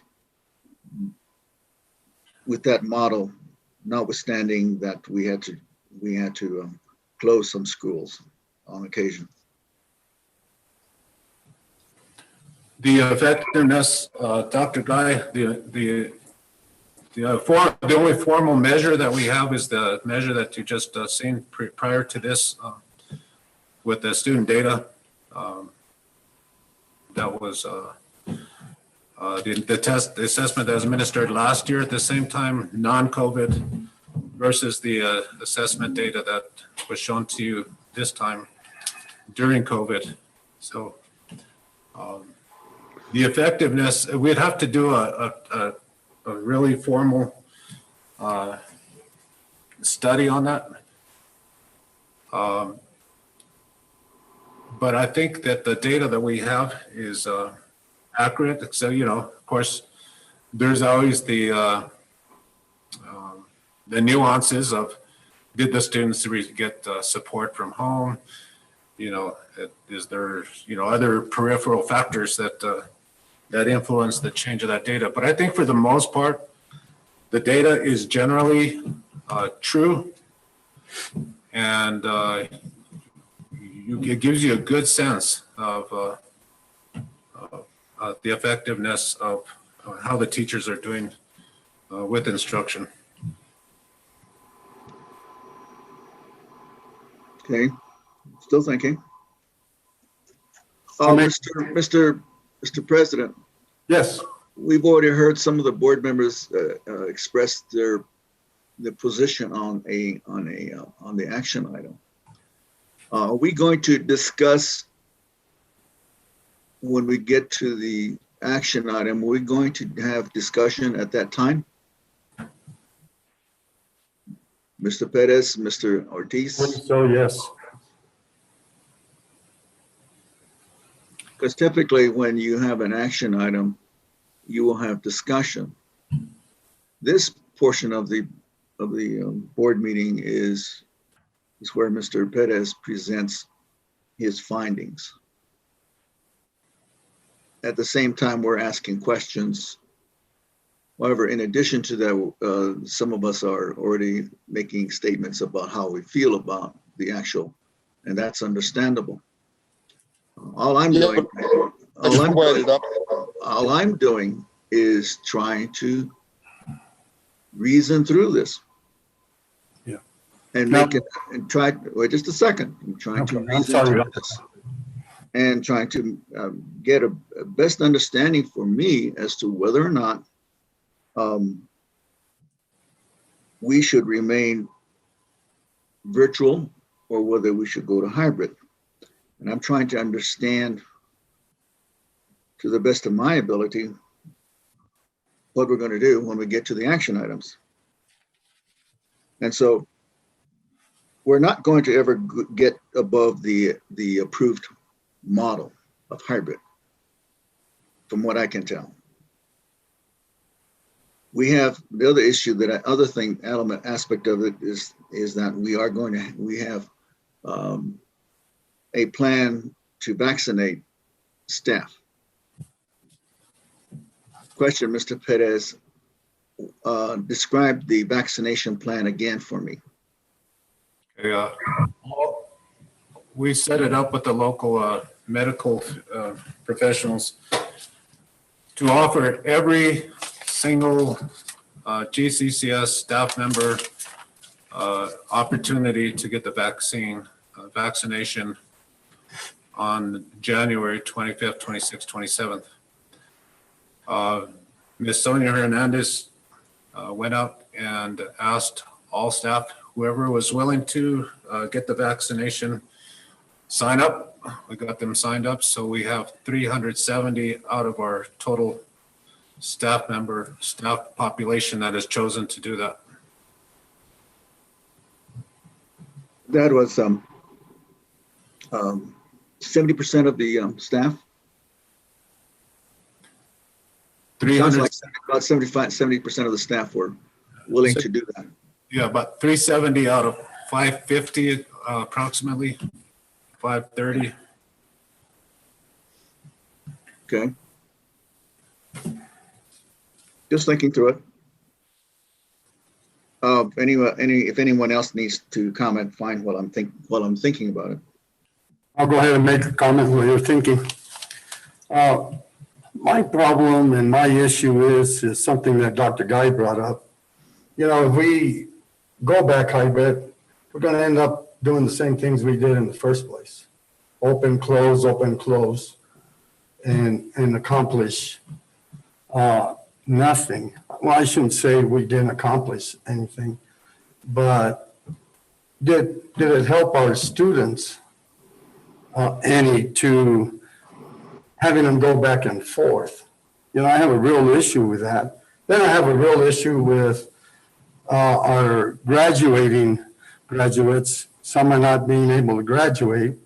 Some are not even coming to school anymore, like Richard Jones mentioned a while ago. Excuse me. And worst of all, a lot of our students are failing. So, you know, in this challenging world that we live in, we got all kinds of questions, but no answers, you know. And, you know, I think one of the biggest issue that we have is just the safety of everyone, which is everybody agrees with that. And, you know, my thought on the vaccine, if everybody takes the vaccine, not everybody's going to take it. We saw that now. But Emily brought up a good point. You can have the vaccination, but you could still pick up the COVID again. So, you know, I mean, what's the answers to everything that we're doing, you know? I'm just, you know, confused with no direction from the state to help our schools, not just our district, but other districts. Yeah, you know, and I agree with Emily Hunt on the, you know, one child gets sick and something happens to that child. You know, we don't want nobody to pass on any of these things, but realistically, we got to really look at what we're going to do for our students, you know, and I know that we have pros and cons and we want to do the right thing for our kids and we want to do the right thing for our teachers and our staff. And it's not easy for us as a board to make a decision to please everyone.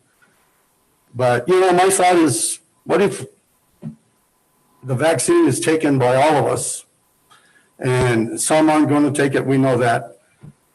And when all the vaccinations are done, come back and look at re-entry again. I don't know if I'm making some sense or not, but, you know, I think if we all have the vaccine done and then we all can at least feel a little more safe and a little more secure about our students, about our graduates, because these guys are the ones that have to go out and make a life for themselves. We've already done it, you know. This is what we do. So, you know, I have a heart for our losing enrollment, our graduates not being able to graduate because of the issues of COVID. So, you know, my thought, you know, let's look at taking the vaccine and then come back at a later date and look at re-entry again. My thought, that's it. Yeah. And I had read somewhere where the Surgeon General said schools are the safest place for students because they social distance, wear the masks, wash hands, you know, they're being watched. You know, when we get home after working or being at the stores, do you wear your mask at home? We don't, you know, so we could actually bring it home at any given time. Mr. President, oh, Richard, go ahead. I'm sorry, I didn't mean to cut you off. No, Richard, go ahead. And I appreciate what you're saying, Ron, but we're not going to, you can't mandate everybody to get the vaccine, first of all. Second of all, what needs to be mentioned in this for sure is that the parents still have the option to keep their kids home. I'm trying to service those parents that are wanting to send their kids to school, and there's no, I mean, I made the comment, I'm ready for 100% school, but that's not on the table. And I realize that. And if I insinuating that's what I thought we were voting on, I'm sorry, because I know that's not what we're voting on. But in this hybrid model, the parents have a choice whether to send their children or not. It's not, with no, if you don't want to, understandable. That's up to you. I mean, and there's no penalty for not being there, but for all those parents that do want to send their child, I think we got to look at that option. And if you listen to the news, the vaccination for the general public might be the end of this year. I do realize that we're offering it to teachers now, and that's great. If they want to get it, they I think go get it. But what about the ones that don't want to go get it? Think about that as well. Go ahead, guys. Yeah, thanks, Richard. I was just going to ask a question to Mr. President. The superintendent's presentation said there was option 1 and option 2. Repeat option 1, Mr. Perez, and what was option 2? Let me pull that up. Let's see, that doesn't show, does it?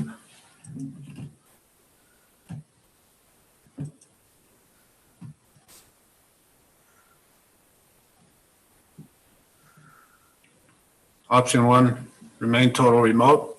We're currently operating under through the remainder of the school year. Option 2, move to hybrid. Actually, this should have been periodically reevaluated. I think should be on both. Yeah. Mr. President, thank you for bringing those back up, Mr. President. The board is the one who decides what options, what actions, what motions we should have. Those are the superintendent's suggested options. And so there could be other options that we take, but we do need to take one. And so there is the option of, there is the choice we can have where we go, like option 2 said, was we go to hybrid and periodically evaluate, which is what we did in the fall when we ran into problems. And then option 1 says all the way to end of the school year. That doesn't necessarily is the case. We do not have to remain virtual all the way to the end of the school year. We can have a modified, a shorter period, possibly another month, to stay virtual and evaluate. So that's what I'm saying to you. We have to create a motion, and it has to be seconded by someone, and then we determine whether we accept that motion or not in a vote. If we do not, and so how that motion is addressed by the board will then, it may require us to consider another motion. Don't know. Just depends on how that motion is going to read. If it says that we move to do what it says here in option 2, and we deny it, does that mean we will stay in the remote or virtual learning? We will, if there's no other. Go back to option 1. So the third option could be remain in total remote for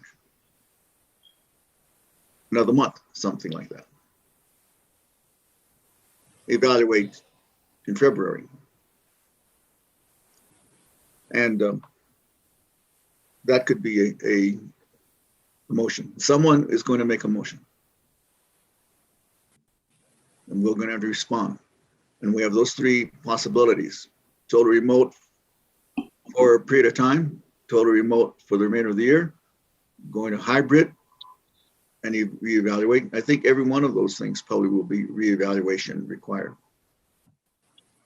So, Guy, real quick. Richard. Hey, you are absolutely correct. And actually, the reentry plan says we will reevaluate every 30 days. The reentry plan that's in front of us, it may not be in that option 1 or 2, but you are correct. It's whatever the nomination is. And in our reentry plan is we will revisit it after 30 days, however the vote goes. So great point. And I think that Mr. Perez did note that each one of these options should have had to be reevaluated. Well, at the as an addition to. That's what we should say. Whatever the reentry plan says, like you said, Emily, whoever creates the motion should include that as for reevaluation to occur as stated in the reentry plan, something like that. I have not expressed my position on how this is going to play out. I've been trying to understand all of this. I look at a couple of things. One is I look at the health and safety of students, health and safety of staff. And then I look at the academics, because I think first and foremost is going to be health and safety. Is it safe enough to be educated in an environment that the district is providing? Is it safe enough for staff to sustain their program of instruction to their satisfaction? And to their satisfaction means that they're accomplishing their intentions. And then it comes to academics. To what extent are we providing an instructional program under the either one of the systems that is satisfactory? I can say right now that I don't think it's going to be satisfactory in either way, because this has really impacted us tremendously, and the teachers are working intensively trying to stabilize their instructional plan that is based upon a model of instruction. Right now it's remote, and we know that there are some deficits, that students are not succeeding as well. The data shows that the students, while there are some good trends, we still are not achieving the intended goal of 80%. Some of the standards are very difficult to comprehend in either setting. We found that historically that our subgroups, such as Hispanic and Native American students, have always struggled with certain kinds of standards that require them to be proficient in academic English, or to be proficient in the language of math. Extremely difficult in the years past. It hasn't changed. So I see it's still a challenge. What Richard said about social emotional, we cannot understress that. That's critical. Students are struggling with their emotional capacity to address learning in isolation, or learning in a home where there'll be multiple people in the home who are trying to do the same thing.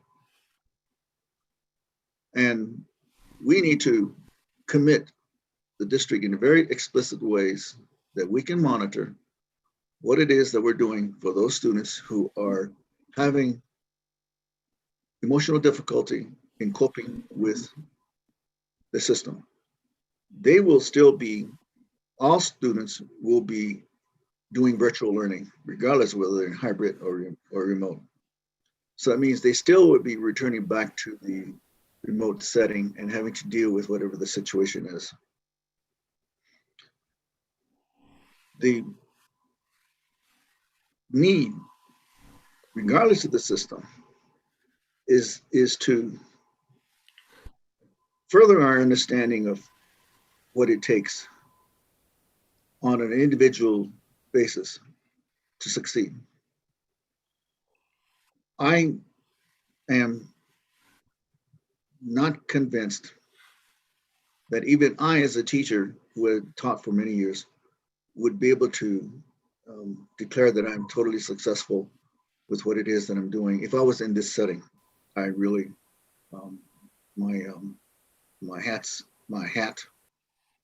heart goes out to students and teachers in trying to succeed in this endeavor. It's really difficult.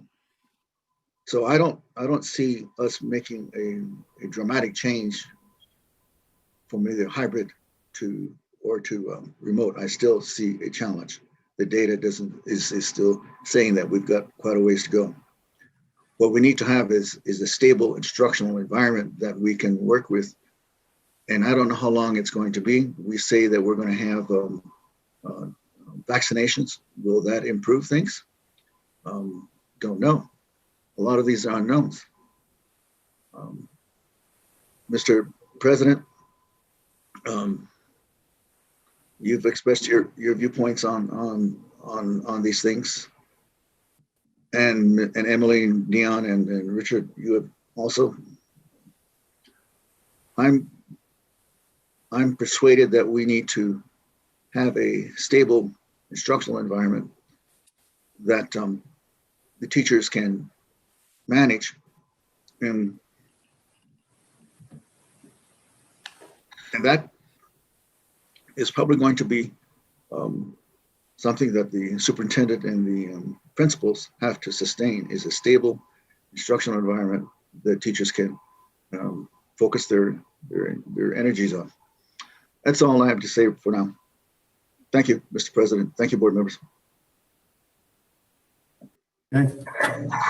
Comments, thoughts, questions? If not, the action item tonight is consideration of approval of moving the GCCS instructional delivery mode to hybrid. Is that the motion?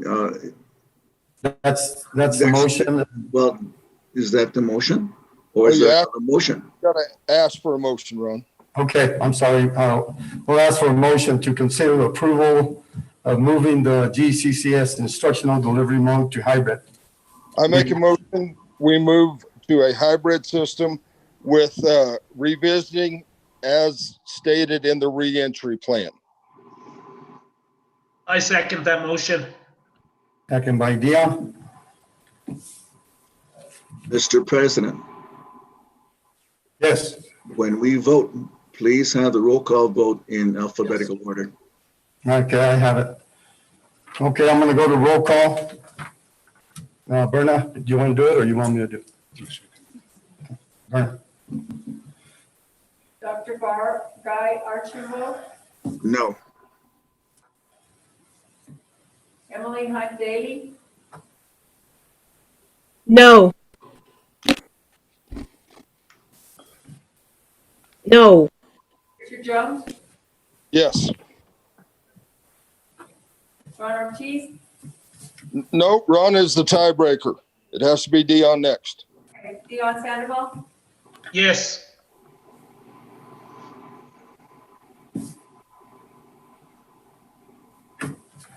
Ron Ortiz, Very hard decision tonight, but I'm going to vote no.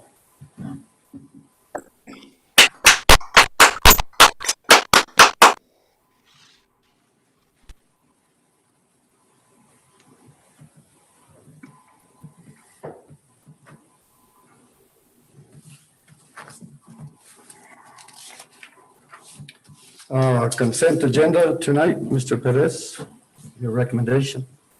Yes, sir, Mr. President. Board, I recommend that we approve the consent agenda as presented. Okay, need a motion? So moved. Motion by Richard. Need a second?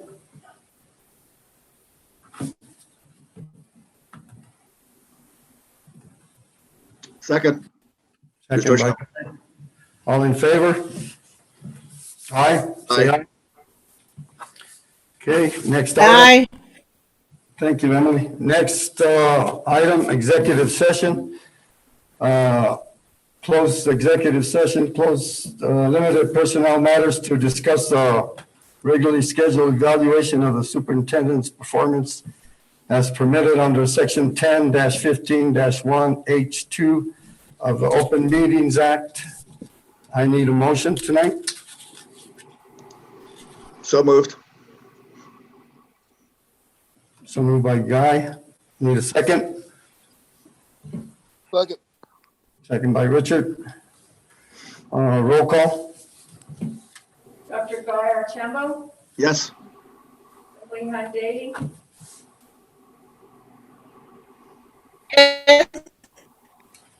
Ortiz, Yes. Call me, I'm sorry.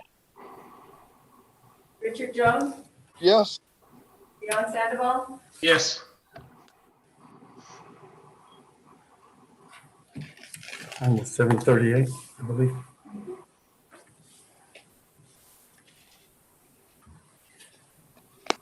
Okay, so you, board members, you have another link that's there. If we can have about 5 minutes for a bathroom break, and see you in the next meeting.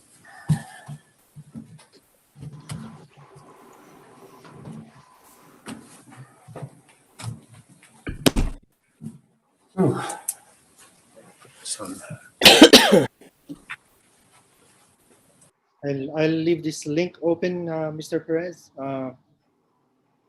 and you can join back in after your executive session.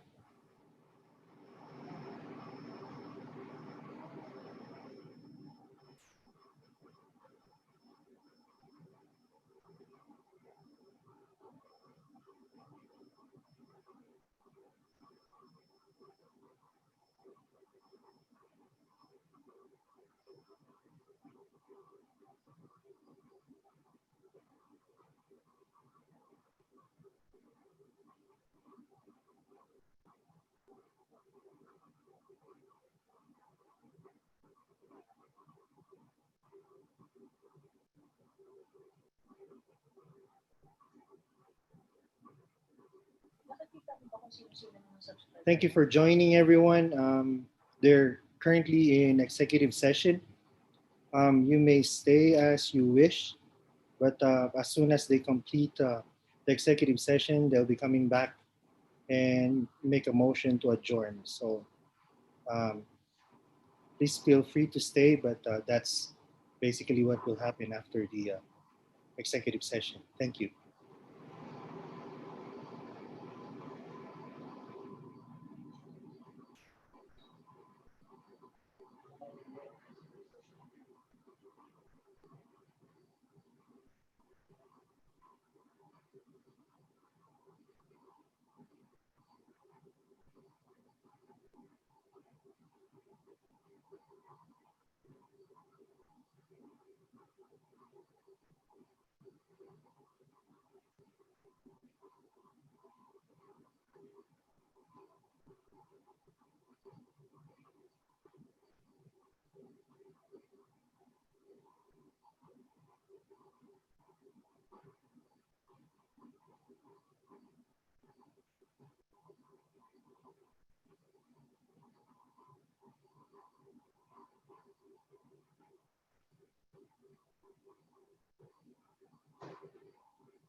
Hello.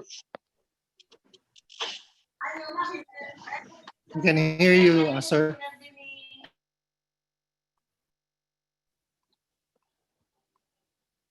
Mr. Martin, can you hear me? Yes, I can, sir. Okay, we're coming back.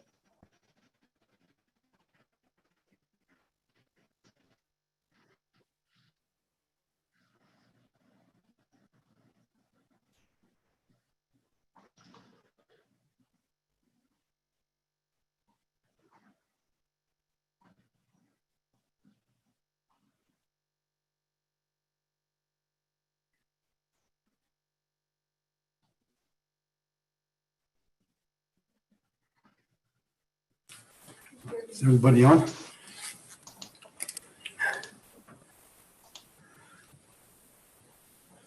Yes, sir. Yes, sir. Everybody on? Looks like, Oh, Dion. Mr. Sandoval's not here. there he is. Okay. Board came out, closed session at, what time is it, Berna? 8:31. I need a motion to come into open session.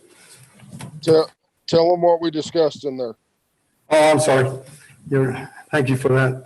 The closed session, executive session limited to personnel matters to discuss the regularly scheduled evaluation of the superintendent's performance as permitted under section 10-15-1, H2 of the Open Meetings Act, and no action was taken. Need a motion to return to open session? I make a motion, we return to open session. Richard, need a second? Second. Second by Dion. Roll call? Dr. Guy Archambo, Yes. Lehigh Daily, Yes. Richard Jones, Yes. Yes. Ron Ortiz, Yes. Dion Sandoval. Yes.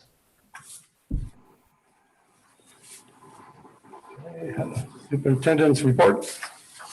Okay, yeah, Mr. President. Boy, I don't know, I don't see Mr. Maldonado on here. He might have left the meeting.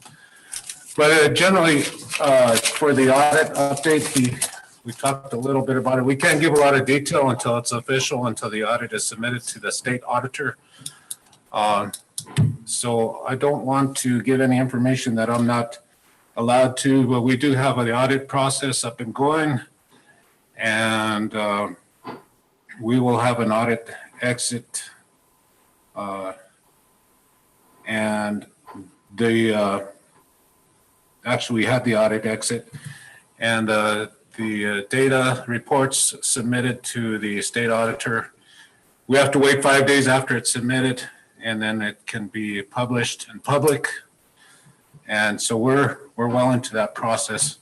That's all I'd like to say there without, I don't want to cross the line, give any more information. The other item, if I could, Mr. President, is a legislative platform and resolution. I would like to draft up some support. I know it's getting kind of late.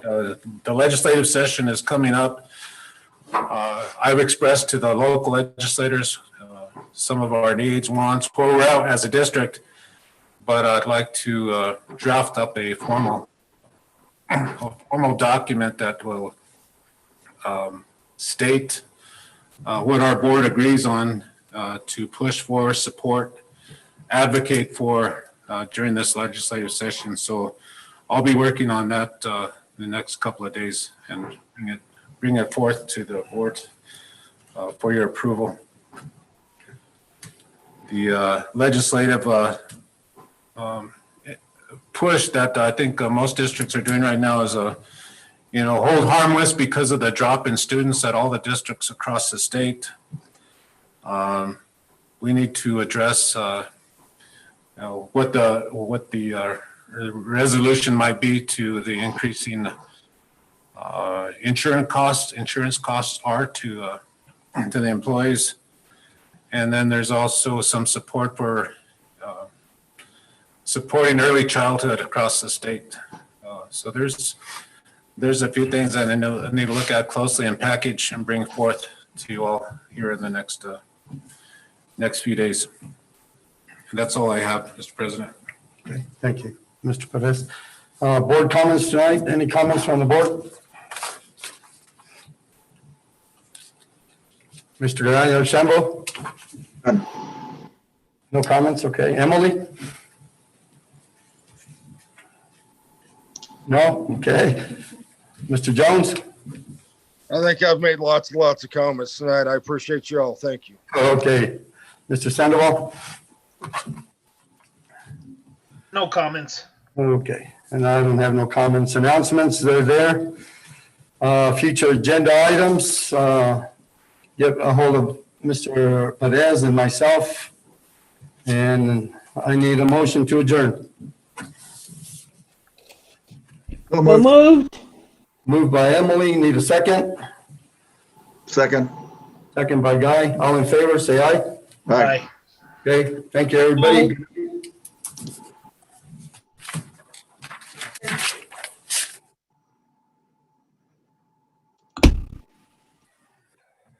I made it to my third meeting. Permission to end the meeting, sir?